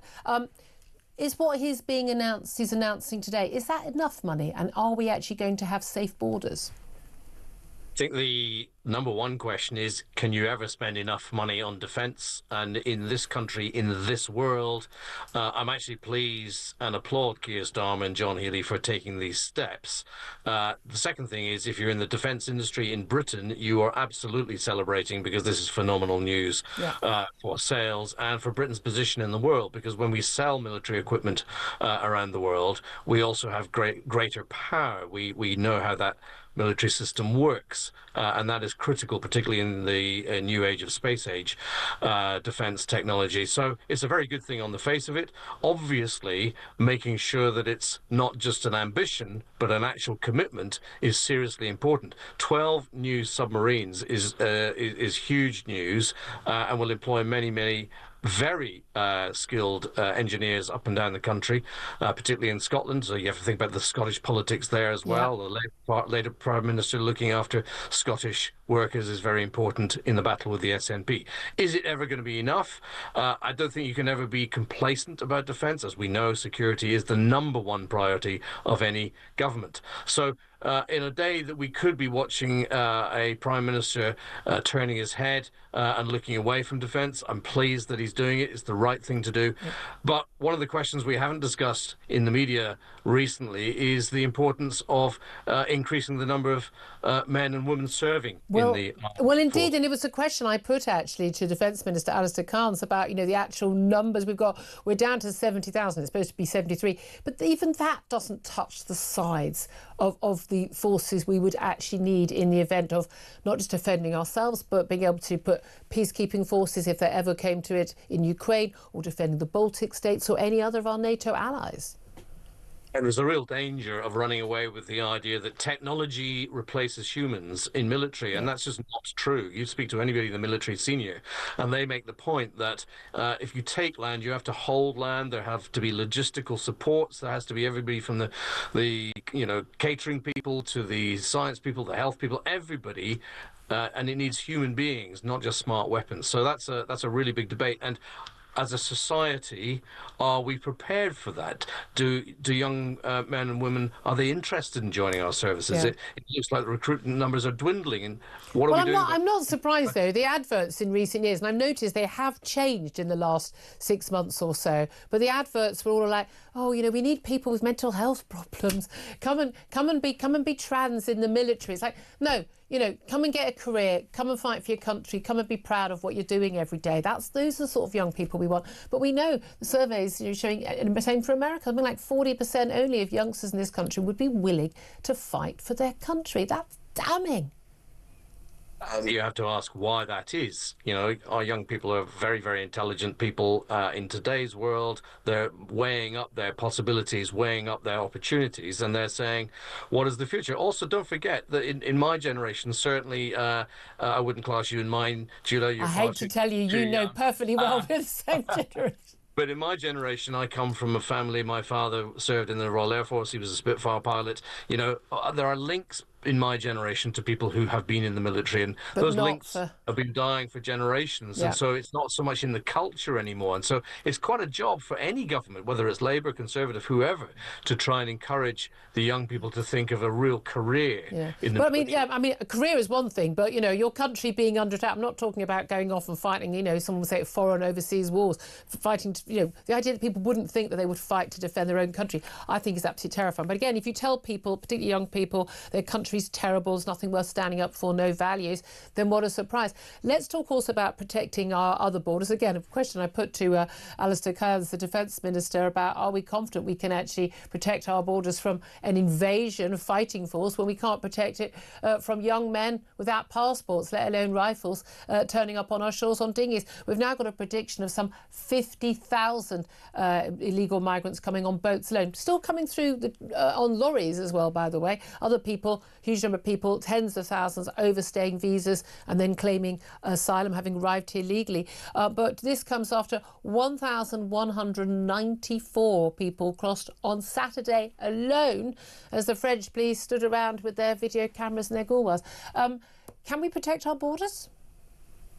looks increasingly impossible for this government or any government to actually stop this happening. Your point about the trucks is very important. The trucks has been going 10, 15, 20 years.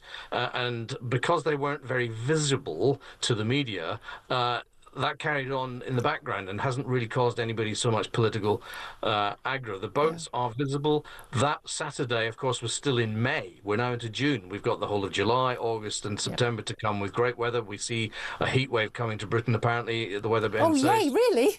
Oh, yeah, good. So one upside. There's a trade-off, isn't there? Heat wave, channel migrants. But so obviously, politically, this is a real headache for Keir Starmer, who has actually said we will stop the boats. And of course, unless you are prepared to take further action and talk about the HCR, then you can't really do it. And as you say, it is quite formidable to watch French guards, French police on the beaches, taking videos, watching, but not taking any steps to prevent these young men, and it is mainly young men, from getting on board these dinghies. It is extraordinary, isn't it? Let's also talk about what's going on in the heart of government, because we know, I mean, I have to say, I think John Healey is very much seeing him, the Defence Secretary himself, as a future leader. Wes Streeting, the Health Secretary, a popular figure with many, apart from the actual Labour Party, interestingly. But there's no doubt at all, Keir Starmer is facing a lot of grief over not just what his Chancellor does, Rachel Reeves, in terms of the purse strings and dealing with benefits and but also over his Attorney General, Lord Hermer. He's a man I think pretty much no one outside of the dinner parties of Islington had actually heard of, big human rights lawyer.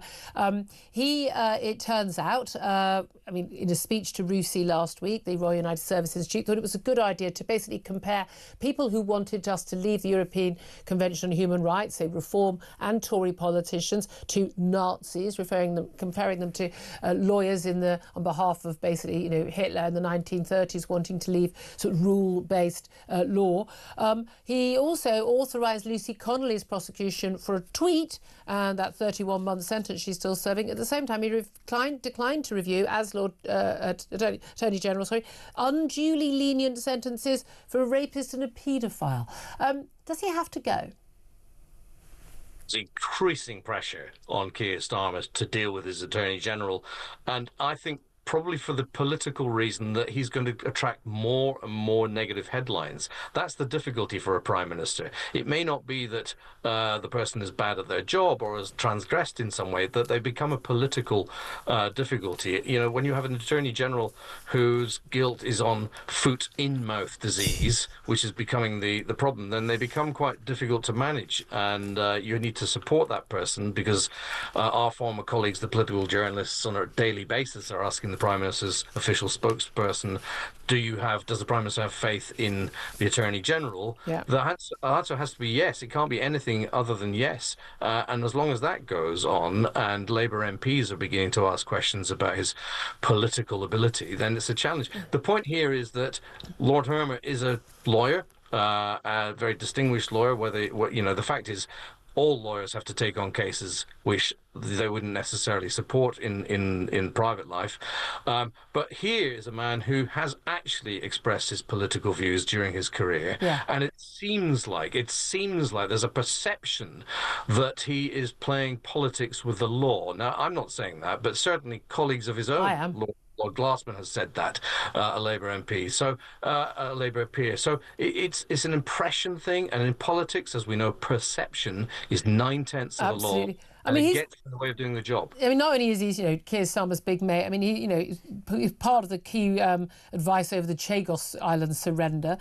He's given advice, and again, this would be his choice. He's not, he's not having to do this. Gives choice to Caribbean countries wanting slavery reparations from Britain. He represented Jerry Adams against the BBC. Shamima Begum, wanting her rights to try and come back here. Also numerous ISIS and Al-Qaeda operatives as well, and activists. I mean, he doesn't off-pick them. I mean, it seems to me that, he makes interesting choices. Just finally, I do want to ask you about more homegrown stuff. People pay their local, council tax, and we've seen council tax go, 5% pretty much for everybody, if not more in some places. The new leaders of reform of the Kent county council. They say, no, we are going to be going in and we're going to be installing our own version of DOGE, Department of Government Efficiency, that Elon Musk was leading until last week at the White House in America. And we are going to go in and we are going to, having won a load of council seats, basically find where the savings can be found. Do you think they'll actually make big savings? And if they do, will that actually be quite a game changer in British politics? Let's hope so. You can only celebrate the forensic accountancy that is being put in place in Kent, or any council, or any government for that matter. Anything that uses taxpayers' money, it's your money, it's my money, it's our viewers' money, and it's real money, and it's very, very important that there's a real check kept on it. So let's hope they can find some efficiency and make sure that that becomes the watchword of any government. I mean, every government goes into power and says, we're going to deal with this and make savings. They never do, but I'm sure you or I, anyone working in the private sector, could find savings like that. George Pascoe-Watson, always good to talk to you. Thank you so much. 11:47 is the time. Up next, going to talk to Sharon Davies about the latest, changes in terms of who can play in women's football under the FA since Sunday, and plenty other more stories as well. And by the way, it's just women in women's football now. I know, it's an outrage. That's up next. This is Talk.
I will give the Labor government some sympathy here in that nothing's been done for 30 years. We had this mentality at the end of the Cold War that basically said, this is the end of history, everyone's going to play nice from this point on. And so as a result of that, we have done next to nothing. And so have so many other global economies, by the way, as well. So now, when nuclear submarines take years and years to build, I'd be surprised if these go into the water before 2040.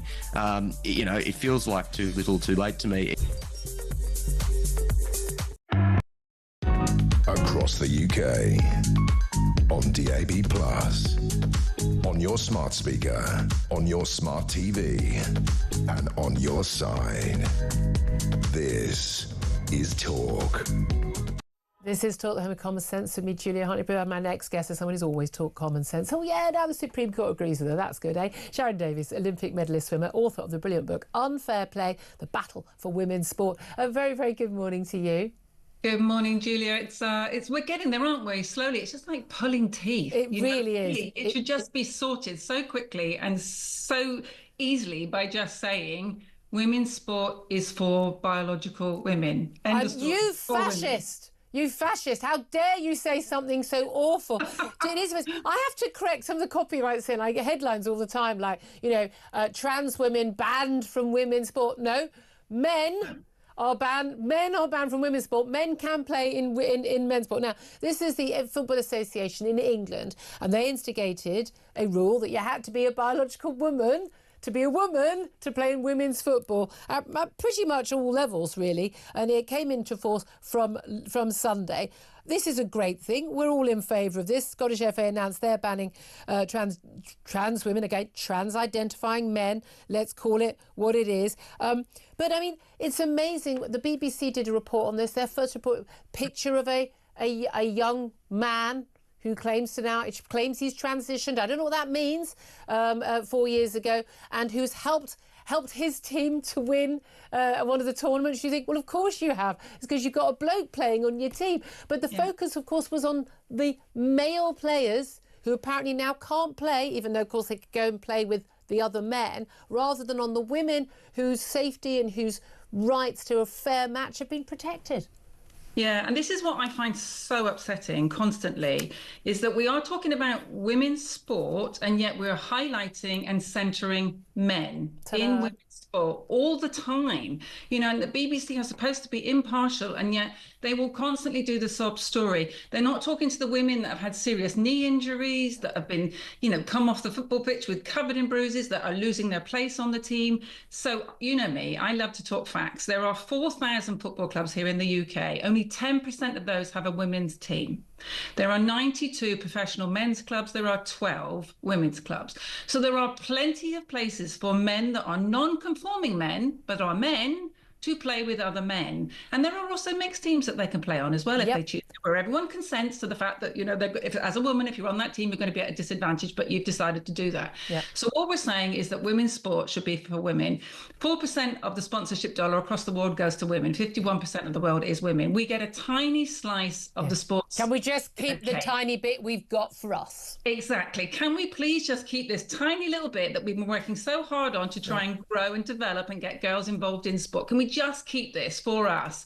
Because we know there's a difference. You know, ask anybody, why is there men and women's sport if there is no difference? And we know exactly why there's men and women's sport. So to turn around and pretend that all of a sudden it doesn't matter, and the fact that women are just not centred in their own sport, I find really heartbreaking. That, the BBC can constantly go off on this tangent of the poor man who can't play in the women's team. I know, and they're focused on, they named the man who lives as if he is a woman but is a man. Again, I don't know what living as a woman means. I don't know what that means these days. Growing your hair and putting a skirt on. Yeah, apparently, exactly. But they had an unnamed female player who said that she represented everyone else on the team, and they were quite happy with the decision that he couldn't play anymore, but she didn't want to give her name for fear of reprisals, and that tells you everything. That's the problem. People are petrified to speak out. You know they are. You know, and I have people speaking to me every day. It's getting better, and I constantly say to parents who come on the phone to me, please just try to organise together. You know, because if all the girls say we're not doing this anymore, we're not going to play you, this is unfair en masse, we want to listen to our voice,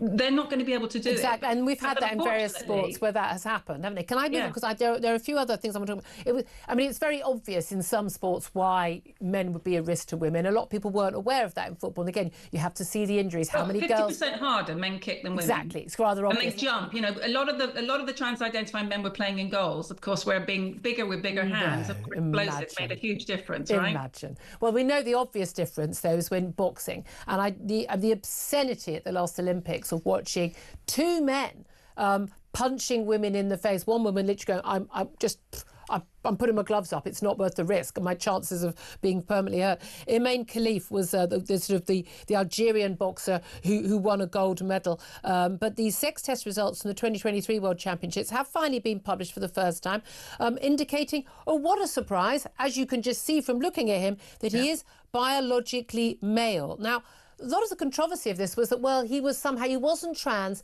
but he was sort of intersex, or that he had been raised as a girl, even though, and some confusion early on. But this is incontrovertible. He's a man. Yeah, biologically male, always biologically male, and has known that he's biologically male. He would have gone through full male puberty. So we have quite a big issue in sport. We obviously have the trans inclusion. So these are men who are choosing to identify as the opposite sex, but aren't. And then we have a particular problem with the DSD called 5ARD. Now, this is a DSD that's particularly prevalent in Africa. And so it affects only men. It means that when they're born, that their male genitalia has not been developed properly. Some of it is often internal, but they are male and they produce male levels of testosterone. Yeah. But because they are picked up and they can't see male anatomy, they go, oh, you must be a little girl, and they put an F on their birth certificate. Yeah. but they're not biologically female, they're biologically male. And if they've been born in the West, they would have had a blood test and that would have been sorted out very, very quickly. Yeah. Now, they've been hunted out deliberately to be involved in women's sport, particularly in places like track and field and football, and obviously now we can see in boxing. And everyone knows, because they will go through male puberty, you know, so they've known, the same as Caster Semenya. Caster Semenya was given a sex test when they were 18 years old. They've known since they were 18 that they were biologically male. I mean, Caster has this incredible line that says, "My testes don't make me any more of a female than any other female." Well, I think they do. I think that's the whole point of it. I mean, that's it. But again, as you said, it's just what a ridiculous lie. Yeah, you said they. It's called he. He's a he. Let me also talk about a 16-year-old. And again, this is what I find so obscene: is it's kids doing this. 16-year-old trans athlete known as A.B. Hernandez, and this is classic. Was born a boy but has transitioned and now competes against girls. No, A.B. Hernandez is a boy. And he is the focus of a massive row in California as he won 2 golds and a silver at the California High School Track and Field Championships. Yeah. Lots of people protesting. He was included in the girls category in the high jump, the long jump and the triple jump. Became a national conversation. Now, of course, we had President Trump. He'd called for him to be barred from competing. Now, he is allowed to compete, but only against other males. But they allowed him to compete as an extra student. It meant there were 2 winners. So when he got first, he came joint first with other women, with girls. This is insane. Yeah, this is really bad, isn't it? This is them turning around and acknowledging that they know it's cheating. And now what we're going to do as a consolation prize is the girls that were beaten a medal as well. So, I mean, that's what's so ridiculous with all of this, is at the end of the day, these people are biologically still male. They will always remain male. They will have a physical benefit that will never be able to be removed. So therefore, they need to be able to compete with other males. And as I've already explained, they have a lot more opportunity to compete with other males than females do, because there's a lot more choice of competition and a lot more opportunities out there for those that are people that are male. And yet women are just treated as if we're some sort of support group, you know, and that's the problem, isn't it? Absolutely. I think we've always had a word for this. We've always had a word for this, Sharon. That word is called cheating. Sharon Davies, you've been brilliant on this. Thank you so much for joining us, as always. Sam Armstrong. This is still so infuriating that it's still happening and it's still being reported in a dishonest way. Yeah, and let's not forget there were real victims of this. Yeah. One that I helped to represent at the Free Speech Union was Kerris Vaughan. She was a 17-year-old autistic girl whose real passion was to go and play football for her local side. She was faced against a team that was fielding three men against her. A good part of the supposedly small number of players that are playing in the league. She asked the referee, is that man a man playing against us? For that, she was banned from playing for 6 games. Her team was struck down with points. She endured a year-long ordeal over that. Asking a perfectly reasonable question, and the answer to the question was actually yes. I'd love to hear your thoughts on that. Up next, going to talk to the former head of the British Army. That's Lord Dannatt. Don't go away.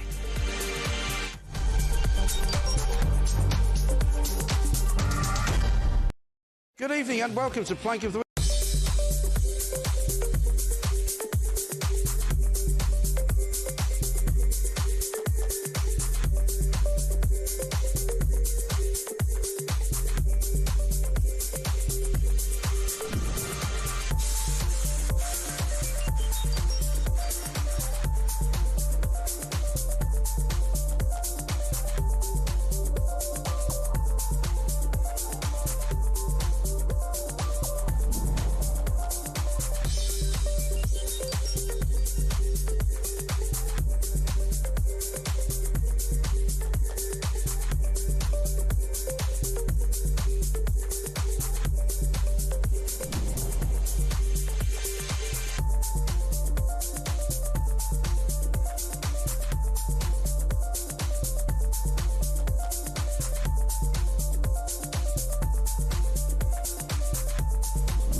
across the UK. On DAB+, on your smart speaker, on your smart TV, and on your side. This is Talk.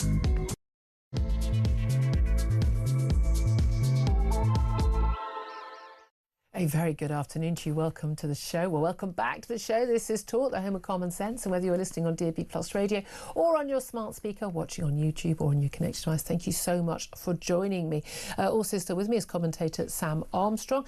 And coming up in this hour, just a couple of moments, we're going to be talking to Lord Dannatt. He's the former head of the British Army. This as Labour stands accused of backtracking on a commitment to spend 3% of GDP on defence by 2034. It's currently just 2.3%. We're told it's going to go up to 2.5%. But a few days ago, the Defence Secretary John Healey talked about how he would absolutely certain that this would happen, and then he downgraded it to an ambition. Certainly the word that the Prime Minister's repeatedly used. He this morning was announcing the long-awaited Strategic Defence Review. It sets out the UK's 10-year defence plan. The actual review will be published this afternoon after the Defence Secretary stands up, well, as he stands up in the Commons.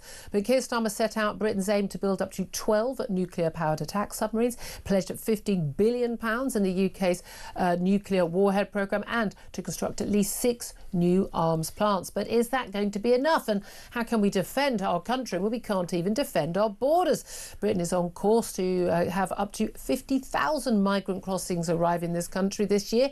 This is after almost 1,200 boat arrivals came on Saturday alone.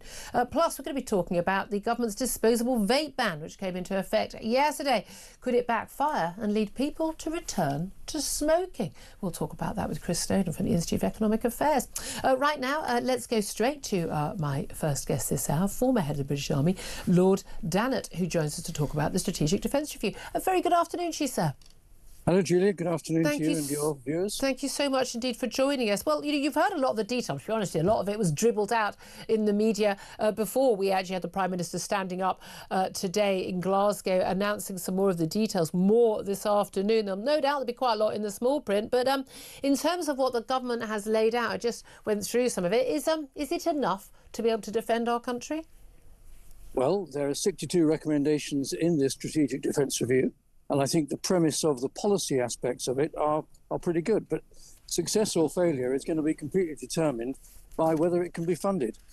Yes, we know this government is committed to raising to 2.5% of GDP by 2027, but now we're only hearing that we're going to go to 3%, possibly not any earlier than 2034. Julia, that's a little bit like in 1937 saying to Adolf Hitler, please don't attack us until 1946 because we won't be ready. That is quite an analogy.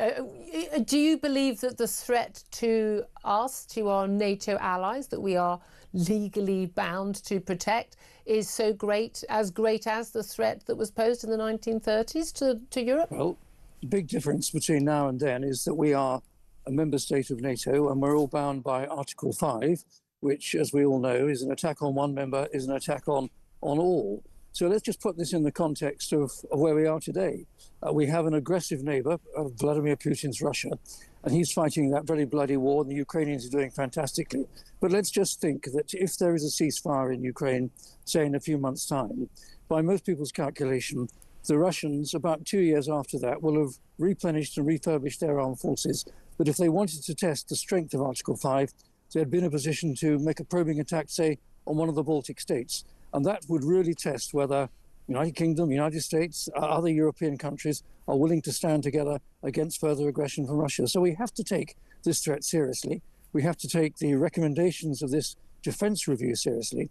And the government, the Chancellor and the Prime Minister have got to think really hard about funding it and funding it properly and doing so soon. And especially in the context, we've got the Defence Secretary of the US, Pete Hegseth, echoing actually what a lot of people's concerns are in terms of China's ambitions in Taiwan. And again, like Vladimir Putin, they've said the quiet bit out loud. They intend to take Taiwan back in whatever way necessary. But talking about a threat to Taiwan being imminent. Now, a lot of people might think, well, what's that got to do with us, the other side of the world? Of course, that trade routes, the world economic collapse as a result of that. But also, crucially, America focused on that side of the world, won't be focused on Europe and puts more on us and our European allies to defend ourselves.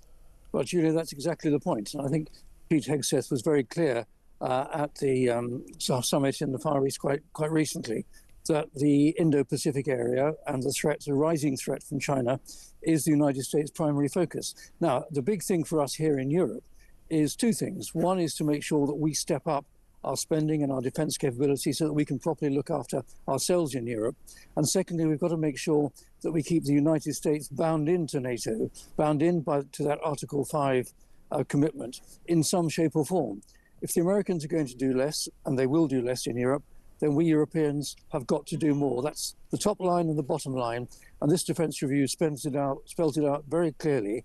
But it comes down to funding at the end of the day. 2.5% is not enough.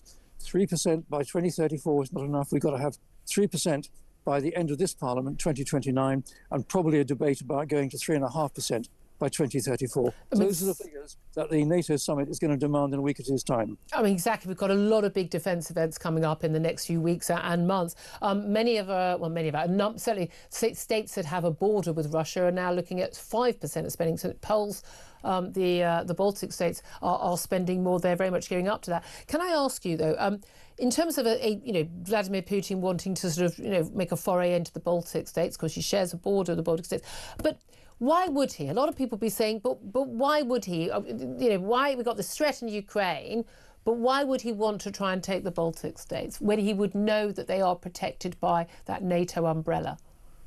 Well, of course, that's a really good question, and it's one of the major geostrategic unknowns. What would Vladimir Putin do? But what we do know from all that he's said and written and done so far is that he has this undiminished ambition to restore Greater Russia. As we all know, he wants to absorb Ukraine back into Russia, and he looks at countries like the Baltic states, like Finland and other states that were part of the Soviet Union in the past, and he would love to reabsorb some of those.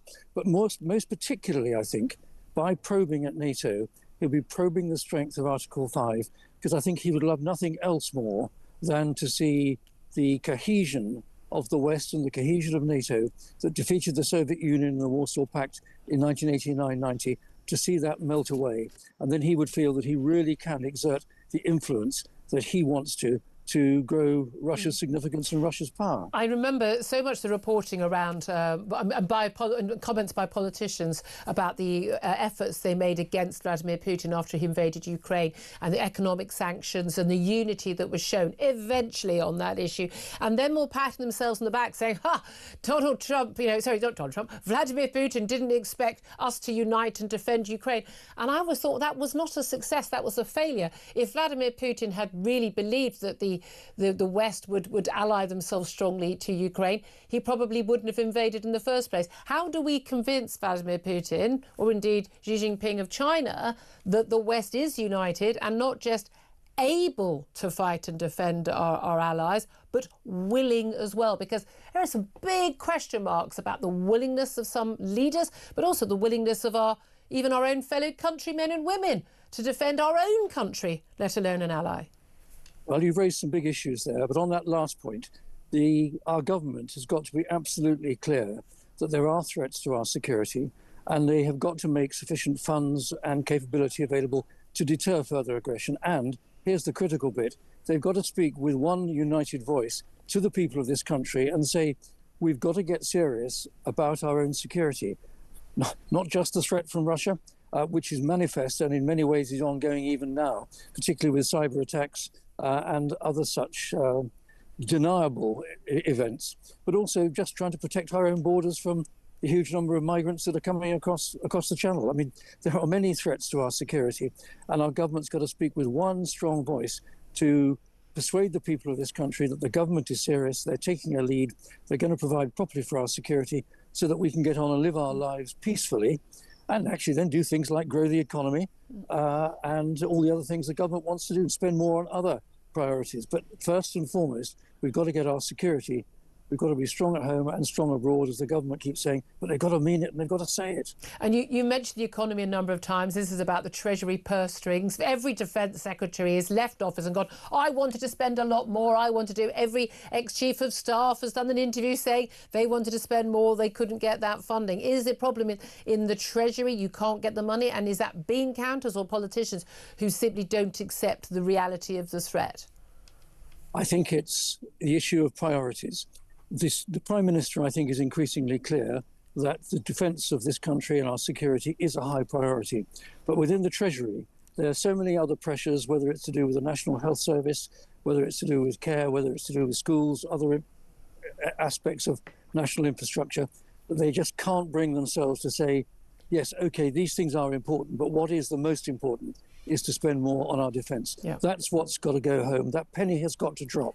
Or not that penny, those billions of pounds have got to drop in the Treasury to understand that this is the rock of our society. Well, we've got a load of nuclear-powered subs. We'll be no doubt building jets and goodness knows what. What about the actual number of fighting men and women who are there on the ground? Because the number of people who've made ex-forces, people who've been our guests are pointing out, it's all very well you can take territory, but you can't hold territory without men on the ground. For goodness me, we've seen that very, very, very clearly in Ukraine. I would say also in Gaza as well in recent years. We've got a fighting force that's supposed to be 73,000, but it's actually only 70,000. Got a problem with retention, recruitment, boosting pay and the living conditions, obviously a factor, although that doesn't in itself mean that we're more able to defend ourselves. How many men and women fighting forces should we actually have if we want to, be able to seriously know that we can protect ourselves? Well, numbers are important, but at this moment in time, I think what is more important is that we've got the right equipment, the right leadership and the right training. And the equipment bit is the expensive bit.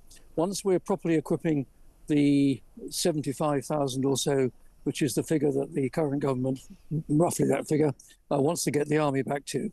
Once we've got that size force, properly equipped and organised and trained and well led, and we've got great leadership within our armed forces, then we can think about expanding it. I think what we will see in the detail of this Defence Review are some measures about increasing our reserves, our Army Reserve, Navy Reserve, Air Force Reserve, but particularly our Army Reserve, and maybe also this idea of some kind of third force or home service force to protect key installations and parts of our national infrastructure.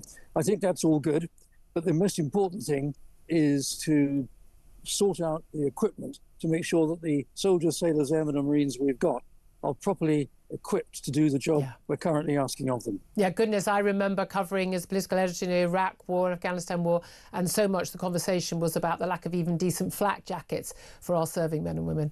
Well, don't tell me about that, Julia.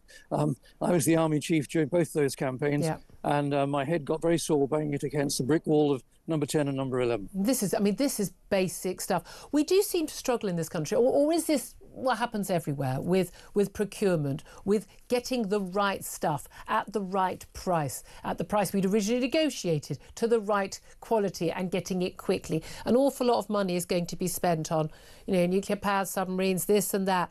But are we actually going to pay, a reasonable price and get it when we need it? Because we seem to have a uniquely poor record on this in this country. No, you make a good point there. I mean, yes, we've got to spend more, but we've got to spend better. The history of our defence procurement has been pretty woeful in the past. So we've got to have better project management.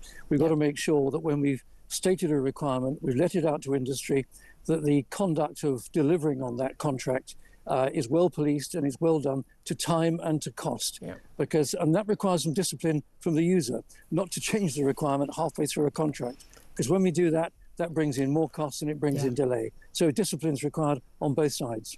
Yeah, absolutely. Just finally, before I let you go, Lord Downer, look, we're going to have the Defence Secretary making a statement later. We've had the Prime Minister giving a speech today, and we've seen, incredible agreement from, Greens and Lib Dems, Labour, Tories, Reform Party. We need to spend more money on defence. We need to make our country safe and be able to protect our allies. What would you say if you had the Prime Minister? Foolishly, he doesn't listen to my show, I'm pretty sure, but if he was listening to my show, he'd probably know a lot more. What message would you send to the Prime Minister right now as a man who has been in the position of, being the head of the British Army? What would you tell him? What I'd say to him is, Prime Minister, look back to Tony Blair, your predecessor, his Defence Review of 97-98. It was great policy work, just like your Defence Review would look as if it's going to be. But it failed because the Chancellor of the day, Gordon Brown, refused to fully fund it. And if you let Rachel Reeves refuse to fully fund this Defence Review, then frankly, you're going to go down in the bad boys column of history and not do and argue for what we absolutely need in the best interests of this country. Look back at history, learn the lesson, and get it right this time, Prime Minister. Lord Dannett, former head of the British Army, so appreciate you taking the time to talk to us. Thank you very much indeed. Sam Armstrong is a Conservative commentator joining us in the studio. You know, he knows what he's talking about. Indeed, we had the Defence Minister on earlier. We've had a number of people who fought. I mean, again, we're armchair generals, you know. We talk a good game, but we've not actually been there. These men have all been there. It's very interesting when he talked about, I mean, the analogy with saying to Hitler in 1937, would you mind not invading anywhere till 1946 just so we can have time to build up our forces? That's the reality where we are. Yeah, and let's be clear, weakness doesn't get you peace, right? That's the problem with what the likes of Jeremy Corbyn... Speak softly, carry a big stick. Everyone speaks. If you make it scary to invade you, people won't do it. And that is the reality. We have allowed our defences to look too soft to the likes of Vladimir Putin, President Xi, and all of that makes the world a more dangerous place. But it's not just on offences. We have got nuclear weapons. Again, do you think Keir Starmer would press the nuclear button? I mean, if you won't, you shouldn't be Prime Minister, in my view. But I think a lot of it's more about willingness than ability. Completely and utterly agree with you. And look, the front line is not, thankfully, mercifully, on our shores yet. But I'll tell you where it is. It's on the Taiwan Straits. Yep. And China is every day looking towards Taiwan. It's made it very clear that it intends to invade it. They do 4 rehearsals a year. They won't even know which is the real one because they rehearse 4 times a year to invade Taiwan. But no, nothing to see here. Absolutely not a threat. And if you think the Ukraine war turned our economy upside down, if you think it made us all poorer, and boy did it, those big massive gas bills that everyone listening to this paid for the last 2 years are in part a result of that. You haven't seen anything yet, because when Taiwan is struck, and I think it is a when, if the West is not prepared, able and willing to defend it, to keep that economy going, everything is going to stop working. Well, we are talking about even just down to things just like, the Indo-Pacific, a massive trading route. The production of semiconductors, the highest grade semiconductors, I think 90% of them are made in Taiwan. One company in Taiwan. And I know they're trying to sort of get some, get things set up in America. Apparently, the expertise and how these factories have to be built is so precise. I mean, it's just so precise. It's whether we're even going to be able to do it. There are loads of things that basically Taiwan is the only country that's pretty much providing for the world. But here's the other thing. It was mentioned earlier by cyber attacks, but also energy attacks. The ability to simply cut a cable under the North Sea and cuts us off from extra electricity from Norway. I mean, you think the Russians won't do that? They don't have to invade us. They can turn everything off here by simply slicing through a cable, for God's sake. They're doing it already, Julie. We know they've done it up in the Baltic Sea. We know that they've been looking at our cables. This country is a grave and imminent threat. Yeah, I'm always amazed at people who don't get that. Also, here's the thing. You can, let's face it, technical term, pussyfoot around. 2.3% for GDP, 2.5%, 3%. We'll be spending 8% of GDP when we have to go to war to protect our NATO allies.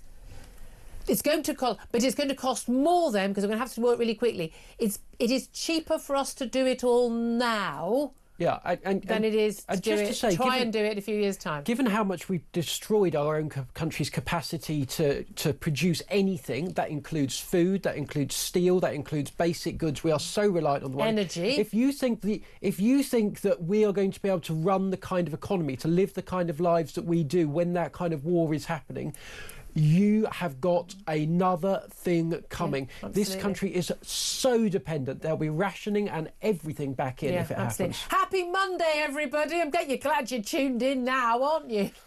But it's true. People need to be talking about it. Sam Armstrong, always good to get you on all these things. 12:21 is the time. I'm going to take a quick break. We're going to get to your calls coming in thick and fast. This is Talk Home Common Sense.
And I will give the Labor government some sympathy here in that nothing's been done for 30 years. We had this mentality at the end of the Cold War that basically said, you know, this is the end of history, everyone's going to play nice from this point on. And so as a result of that, we have done next to nothing. And so have so many other global economies, by the way, as well. So now, when nuclear submarines take years and years to build, I'd be surprised if these go into the water before 2040.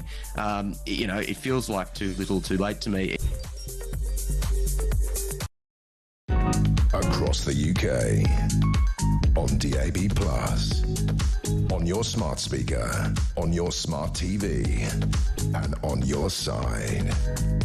This is Talk. This is Talk. Welcome back to the show. Welcome back to Happy Monday show. We're going to be at war. Everything's awful. I mean, that's a fair summary of the last half hour, isn't it? Anyway, great to have your company. We could cheer you up from now on. Lots of calls coming in on 0344 499 1000. You can text the word Talk in your message to 87222 as well. Message us on X at Talk TV. Have to say this bit. Calls are charged at the national rate. Text cost £1. Standard network rate message. Let's go to James, who's in Norwich. And James, you want to talk about this big defence announcement, don't you? Hi, Julia. Thanks for having me on. Thanks for calling. No, but I'm a first-time caller, long-term listener. Really appreciate everything you do, and you do really bring common sense to the arguments. I feel I've got a different perspective on the whole rearmament that Keir Starmer is now spouting. I think it's actually because he promised that he wouldn't put our taxes up again after Rachel Reeves' budget. Yeah. And I feel that he's going to go on about the rearmament, etc., etc., and then he's going to, look to put our taxes back up because he's going to make everyone scared. And this was unforeseen. We didn't know it was happening, etc., etc., etc. And then he's now got an excuse to more heavily tax us. I have to say, I mean, again, although they're taking money out of the foreign aid budget, which I think is a good thing, that's been an absurd sum of money for many, many years, but I can't really see how we can properly rearm and recruit unless there is more spent, and I don't know where else that money comes from. Yeah, of course, it's just. Would that be a problem for you? Absolutely. I mean, he's literally taxing us every which way. I had someone who worked for me. I had to let them go before Keir came in because I was too worried that I was never going to be able to get rid of anyone. Interesting. After he came in. The workers' rights thing. Again, everyone says workers' rights are great. Workers' rights, as we know, like France got very strong workers' rights. And basically people don't employ people after 49 people in their company because they would never be able to ever get rid of them. Yes, and he's got so many other things. The renters' rights bill, he's crucifying landlords. He's just stinging everyone in every which way. And now he's talking about taxing ISAs and savers and... They're going to tax everything. Here's the thing, though. If we need the money to be spent, I mean, I'm all in favour of us cutting a load of other things first, absolutely. I mean, I would slash that benefits bill, and I'd do it overnight. I really would. People will work. A lot of those people will work when they're hungry enough. But if they need the money to defend our country, defend our allies with these multiple threats, and, whatever politicians say, Lord Dannett, he knows what he's talking about. He says the threat is real and it's imminent. Wouldn't it be a good thing that we built up our defences? And if that means paying more tax, that means paying more tax. I completely agree. One last thing I would say is, rather than putting numbers on budgets like the defence and things like that, why don't we split the economy, how much we make, into percentages? So you could say 5% on defence, you could say 30% on benefits, and that 30% grows when the economy grows. That's an interesting way of doing it. I'd be intrigued by that. At the moment, they're spending 130% of what we earn. Oh, yes. Oh, they are. James, thank you so much. I hope you carry on listening. I hope you'll call in again as well. Very much appreciate that. Daniel is on the line in Epsom. He's not a first-time caller, but he is a long-time listener. Daniel, great to have you on the show. What do you want to say and what do you want to talk about? Yeah, happy Monday, guys. Honestly, we've been really cheery, haven't we? We have, I know. I've just paid tax myself, actually, higher rate taxpayer, and it was quite painful, I've got to be honest. It always is. Yeah, I just think that this Labour government, I mean, obviously it's the worst government I've ever seen in living memory, but I just don't think anyone in Westminster understands this illegal immigration problem, the optics of it, what it looks like. It's emblematic of a government not in control. And, it also means that they can't really govern or do anything, because as soon as they say to me, well, we've got a housing crisis, everyone listening goes, yeah, because you've allowed millions of people in. Then they say, well, strengthen security in our abroad. We must be secure. And I'm thinking, well, our women and children are in more danger because you're allowing millions of people in from the third world that we didn't want or ask for. You know, our borders are so porous. Every single day that this Labour government doesn't do anything about it, another hundreds more people will vote reform. I think you're quite right. I really do. I mean, again, exactly, whenever there's an issue, and there are two different issues, aren't there? There's illegal migration and legal migration. The legal migration is on an absolutely epic scale. We have those latest figures. What was it? A city the size of Bristol. Not the size of Birmingham as it's been, but the size of Bristol, as if that makes it okay, more coming to the country. But the illegal migration, I mean, those figures, almost 1,200 more people, 12 arriving on Channel boats just on Saturday alone. Looks like 50,000 arriving on boats this year on the current trajectory. What do you want done about that? Well, the illegal immigration problem in Britain has to be stopped. If they don't stop it, it's going to bring down every government that doesn't deal with it. It's going to bring down the government.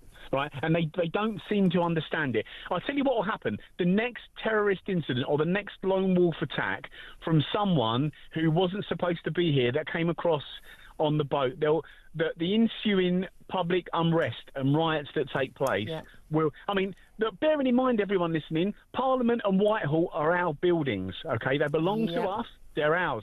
And the MPs are supposed to work for us. If they don't do what the majority want, we're quite well within our rights to take our buildings back over and say, right, we have to start again. You're not doing what we've asked you to do. There's nothing wrong with revolt. There's nothing wrong with it. In other countries, they would have already taken to the streets by now.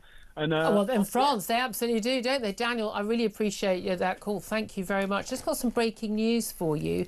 You'll remember the case of Hamit Choskan. He was prosecuted after setting fire to a Quran, his own Quran, outside the Turkish consulate. He fled Turkey himself following persecution. He was accused of posing a threat to public order after burning the book in February. He said it was a peaceful protest. He was actually violently attacked by a man who allegedly slashed at him with a knife before kicking him after he fell to the ground. He was on trial at Westminster Magistrate Court, accused of public order offences, accused of carrying out disorderly behaviour within the hearing or sight of a person likely to have caused harassment, alarm or distress by burning a copy of the Quran. It was also claimed that he was motivated by hostility towards members of a religious group, namely the followers of Islam. The verdict has just been given, pronounced guilty at the court of that crime. I have to say, an awful lot of us, he wasn't prosecuted under a blasphemy law because we don't have one in this country anymore. But this feels like it is a blasphemy prosecution, does it not? Sam Armstrong, not only a Conservative commentator, you used to do a lot of work with the Free Speech Union. You've been very much involved in this case with Hamit Choskan. Talk us through this verdict. Well, the first thing is to say we do now have a blasphemy law in this country. That is the undeniable logic of this verdict. It says you cannot express strident, trenchant criticisms of Islam in the way that you would like, which includes the desecration of holy books, because of the reaction, because of the likely extreme reaction of Muslim people in this country. And in a sense, that's fair. When Hamit Choskan acted in this way, he was immediately the victim of a, in my view, terroristic attack in which he was slashed at with a knife by an attacker that we can't name for legal reasons, who is being prosecuted, but who has been prosecuted, frankly, for an incredibly unserious charge that doesn't meet the conduct, in my view, of what he did. There was an inordinate amount of two-tier justice that we're seeing here. What a surprise! But what we're seeing is very clear. If you burn a Quran, they're going to haul you before the courts. He's only going to get a fine, but they reserve the right to arrest you when they do it. I think most of us would say, as a general rule, wouldn't go around burning other people. I wouldn't go around burning any book, but burning other people's holy books. But this thing's... I don't think there would be an arrest if he'd burnt a Bible. No, and we should be very clear. The judge said it was especially provocative because of Muslims. He actually said that. He said that Hamid Choskan should have protested in a less provocative way. But he wasn't protesting outside a mosque. He was protesting outside the Turkish consulate. He himself had fled Turkey because of persecution. What is his background? Why was he being persecuted? He was persecuted because he's Armenian. He was persecuted because he was Kurdish, and he was persecuted because he'd repeatedly protested against the Islamization of Turkish politics. He has which is certainly happening. He was the victim of a terroristic attack. His brother was murdered. He had spent 10 years in Turkey as a political prisoner. This man fled to the United Kingdom thinking he would be free, thinking that he would be able to express himself here freely. And it was a book, so it was a book that he had bought, that he owned. Correct. And he was making a political protest. Yes. I thought our freedom of speech and freedom to protest legally, I thought that was protected and by the law. right, clearly not. You have the right to burn a flag, to desecrate the flag in this country. That case was argued before the Court of Appeal. Who argued that case that said you should be able to burn a flag as a young barrister? Keir Starmer? One young Keir Starmer. He, in fact, argued that case wearing a pair of Stars and Stripes underpants that he sat down on as he was arguing at each point of that case. In this country, there is two-tier justice. If you're making a left-wing political protest, do what you like. Blasphemy laws were you can walk around with a Hezbollah or Hamas flag quite happily. On ISIS flag, it would appear in this country. It's supposed to be against the law, but police won't intervene if you're on an anti-Israel protest. But blasphemy laws were got rid of. But only a few months ago, we had a Labour backbench MP, a Muslim, get up and speak and say about how we should bring in blasphemy laws to protect, offending Muslims with the Quran. And the Prime Minister did not say, no, we don't believe in blasphemy laws. We wouldn't do that in this country. Freedom of speech is the right to criticise all religions, fundamental part of freedom in a democracy.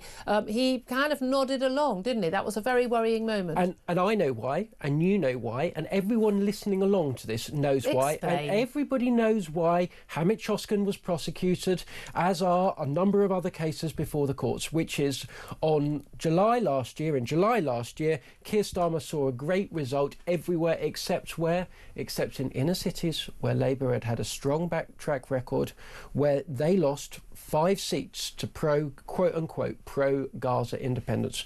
We know what that means. We know what's being spoken about. The Prime Minister is terrified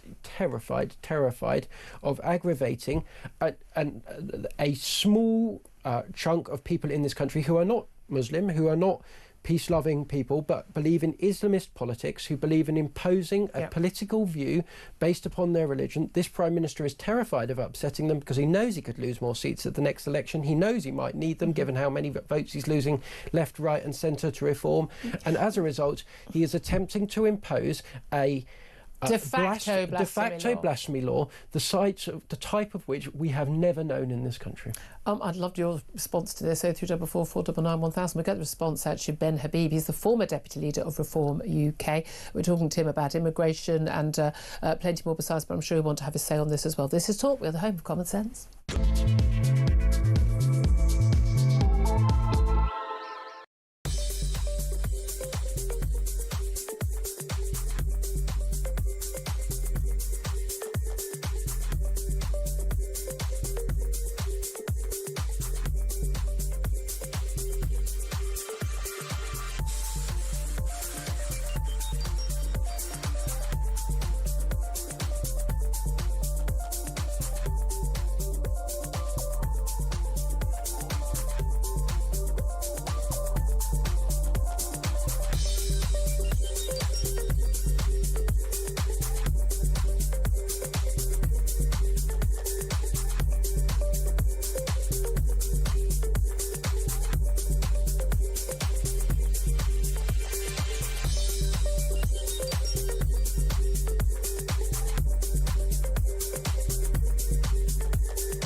across the UK, on DAB+, on your smart speaker, on your smart TV, and on your side. This is Talk. Welcome back to the show. 12:39 is the time. Just a reminder of that breaking news. Brought you here first at Talk. A man who was on trial for burning a Quran. He's now basically been convicted. This is Hamid Choskan. He burnt a Quran outside the Turkish consulate. He himself has fled Turkey, but he has actually been convicted of carrying out disorderly behaviour within the hearing or sight of a person likely to have caused harassment, alarm or distress by burning a copy of the Quran, motivated by hostility towards members of a religious group. I didn't think we had a blasphemy law in our country. We certainly haven't had one for some years. Officially, we do now have a blasphemy law. Right now, let's talk to Ben Habib. He's the former Deputy Leader of Reform UK. Ben, I wanted you to talk about migration, but I'm sure you want to give your response to that extraordinary news that a man has been convicted for setting fire to his own book. I completely agree with your analysis and Sam Armstrong's analysis. This is the introduction of an overt blasphemy law. If you're not able, as vile as it might be to burn any book, if you're prohibited from doing it and you're incarcerated for doing it, that's basically a blasphemy law. And it's a very, very sad day for the United Kingdom that this should have happened. The only point I would perhaps develop a bit on what Sam said is I completely agree that the Prime Minister is no doubt petrified of what the Muslim communities in this country may do with their votes. But I suspect that the Prime Minister, not suspect, I know actually, I'm not going to beat around the bush. The Prime Minister's sympathies aren't with the Christian majority in this country. The Prime Minister, and I would say vast majority of his front bench, actually believe in the vastly damaging experiment of multiculturalism. Yeah. They see some benefits coming from having lots of disparate cultures which haven't integrated into our basically Christian heritage in this country. They see that as a positive. And on their heads be it, frankly, because it's the experiment that they have played and it's not paying off for the British people. It certainly isn't paying off the British people. We've been talking a lot today about the defence, strategic defence review and about protecting our country. A lot of people are pointing out, not even able to protect our borders when it comes to men who aren't even armed with a passport, let alone a rifle or any other weaponry coming to our shores. We've now got a prediction of some 50,000 illegal channel migrants. That's just the ones coming across on the dinghies, not the ones who are coming across on the lorries, still in the back of the lorries, not the ones who are coming here legally on a tourist, work or student visa and then miraculously discover they're really an asylum seeker when they're supposed to go back to their home country. On Saturday alone, we had almost 1,200 people arrive just in one day. What do we do about this? Because it does seem that, Rishi Sunak didn't stop the boats, and it doesn't seem like the current Prime Minister, Keir Starmer, is smashing the gangs. So, an extension of the terrible experiment that has been multiculturalism and the promotion of effectively foreign cultures to the detriment of British culture, an absolute bedfellow of that ideology is that anyone who wishes to come to the United Kingdom pretty much should be allowed to come in. There's not a recognition of the requirement to protect British civil society or that being a British citizen affords you any particular rights in this country. The basic form of governance that we practice is that, everyone is essentially welcome.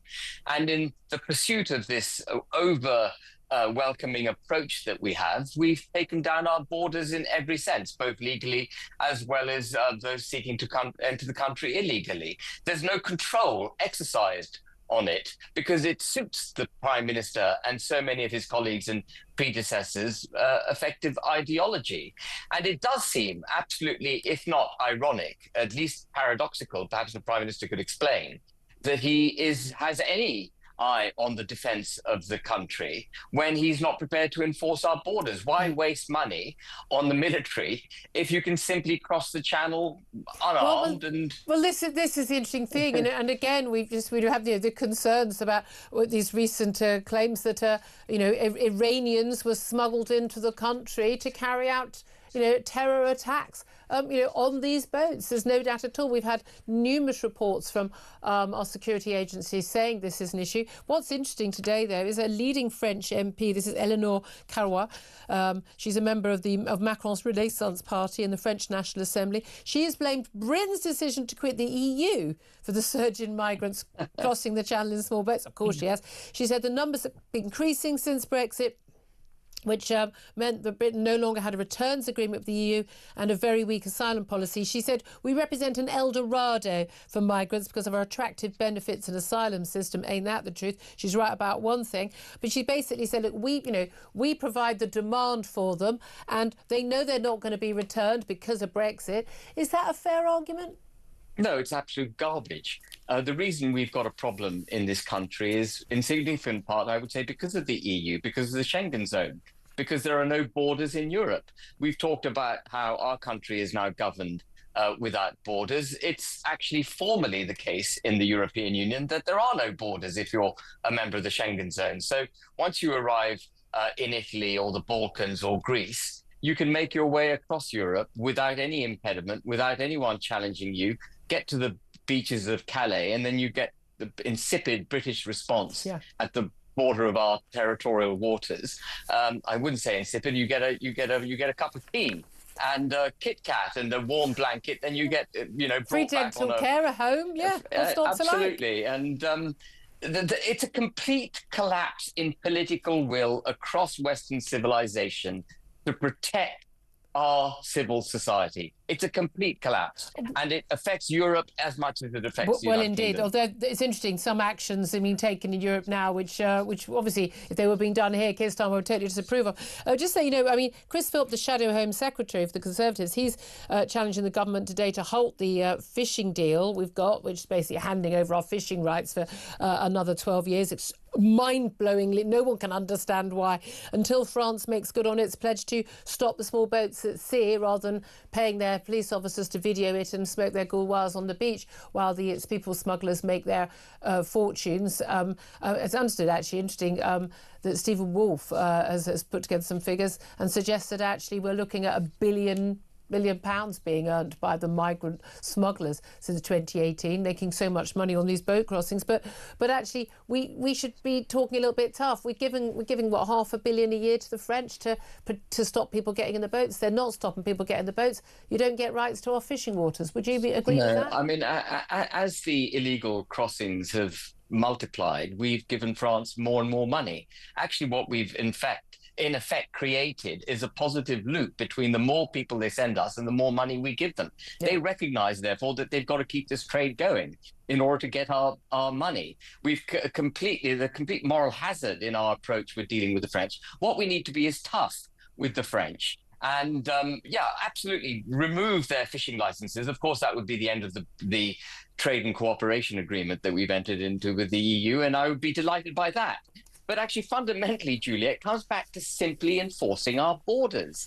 There is no excuse for not doing that. And you might recall last week there was a Dunkirk celebration with a flotilla of British boats celebrating the terrific evacuation of British troops in 1940. And it had to make way for some dinghies that wanted to get from France to the United Kingdom illegally. Just national humiliation. The imagery the imagery is sickening. Ben Habib, really enjoy having you on. Thank you so much for joining us. Former Deputy Leader of Reform UK. I think he speaks for an awful lot of our audience there. Sam Armstrong, do you not? This isn't that complicated. It's not, though, is it? You're right. That's the thing. It just isn't. Just do what you promised you would do to the British public. Do what is necessary. Get it done. You can stop it tomorrow. This is a world. This is a country. This is society. We can get submarines under water that nuclear powered that can wipe out Moscow tomorrow. We can stop guys coming across the border in Channel. And if we can't, if you're a Prime Minister, you can't stop it. You shouldn't be Prime Minister. They can stop it. They are choosing not to. Where there's a will, there's a way. Insult. 12:48 is the time. We're going to take a quick break. Up next, we're going to be talking to the Institute of Economic Affairs' Chris Snowdon about that disposable vape ban that came in yesterday. But could it actually have the opposite effect that all the advocates think it will have? Could it actually turn people back to cigarettes? That's up next. This is Talk.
This is a positive action scheme, and as such, you must be from a black, Asian or minority ethnic background in order to apply. In other words, whites need not apply. So no one at this table.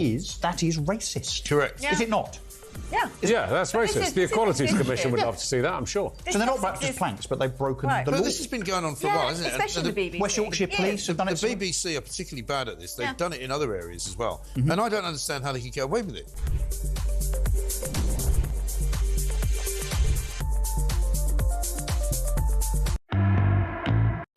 Across the UK, on DAB+, on your smart speaker, on your smart TV, and on your side. This is Talk. This is Talk, the home of common sense. Well, it's a small matter of trying to defend the realm from either migrants or from, the Russian invading hordes, but also a small matter of dealing with smoking, because that's the stuff that really matters to an awful lot of people who are trying to control everything that we do. And what they wanted to do was get us off cigarettes. So a lot of people who smoke moved on to vapes. Some of them moved on to disposable vapes, and then they decided they weren't good either. So as of Sunday, there is a ban on disposable vapes, and it's actually, and if you don't recycle and if you've still got some in your cupboards, you could be prosecuted for that. But could this ban on disposable vapes actually, have the opposite effect and turn people back to cigarettes? Let's talk to Chris Snowdon. He's head of lifestyle economics at the Institute of Economic Affairs, the free market think tank, and ask him. Good afternoon to you, Chris. Hello, Julia. Thank you for joining us. There were lots of different reasons given for the disposable vape ban. One was, vaping's bad. Cigarettes bad, but vaping also bad. And then it was the littering, and then it was the recycling and these bits of plastic and batteries, and they're being littered everywhere. But also it's very bad for the environment that these stuff they're used once and then thrown away. Do you think they actually ever decided which was the actual reason, or is it still all three for the ban? They used environmental legislation to bring about the ban, so I guess in theory it was primarily an environmental thing, which, by the way, could have been dealt with by using some kind of deposit scheme, I think. For people to return. Talking about the deposit scheme with bottles and cans, which actually wouldn't be very cost effective, but with disposable vapes it could well have been.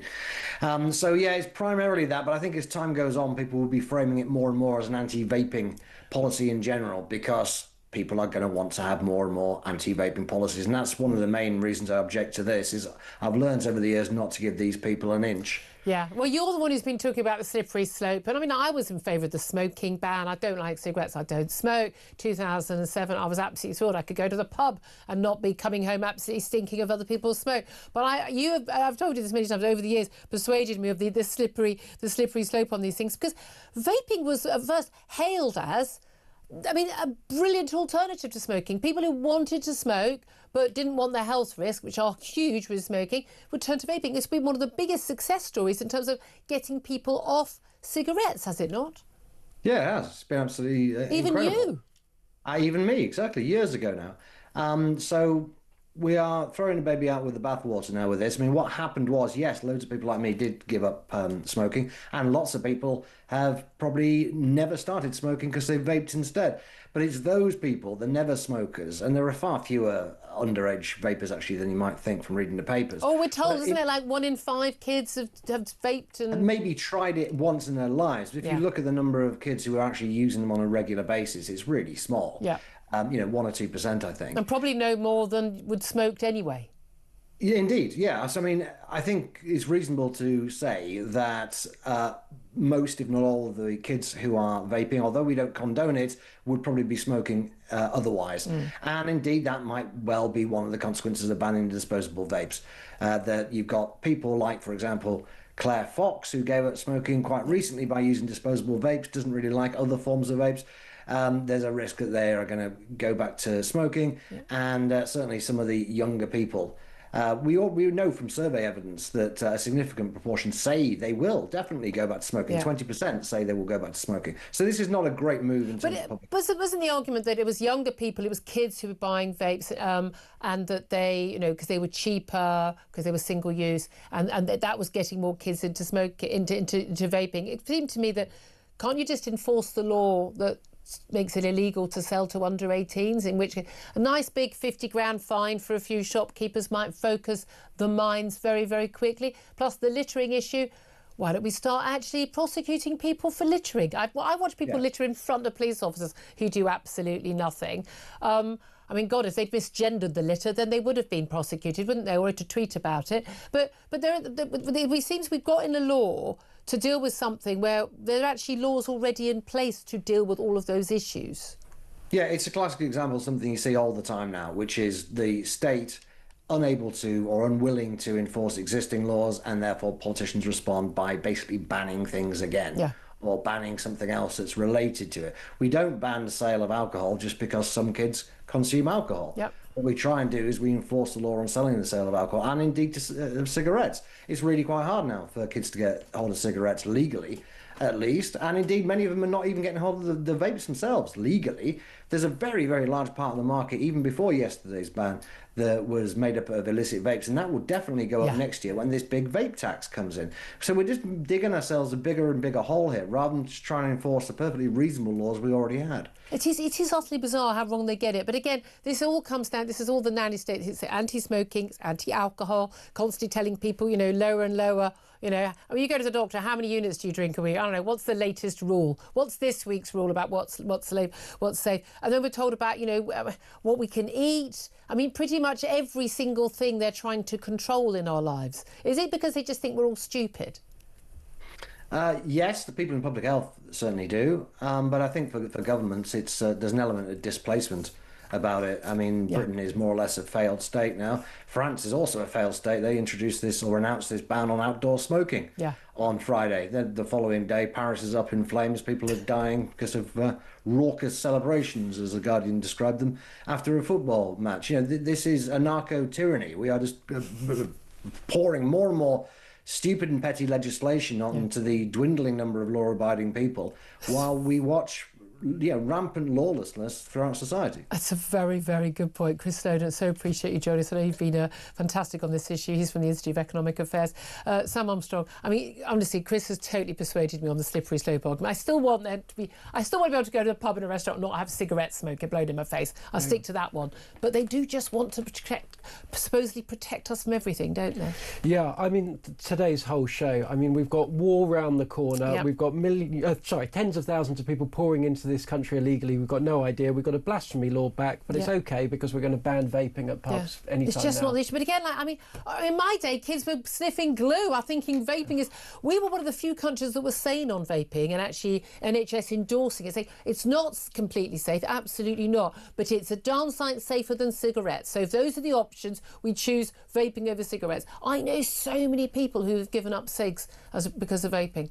So there's a study out today that says a third of pubs are on the verge of closing down any day now. And what does this government want to do? It wants to make it more difficult to sit outside in a pub garden, have a cigarette, sit around Absolute and have a vape. madness. Totally. Do you know what I want to do, though? I want to give up. I want to give up Ian Collins, but I just can't do it. I know. He's here It's in the very hard to studio. do. Do you know, I went to the cinema with the kids at the weekend. Lit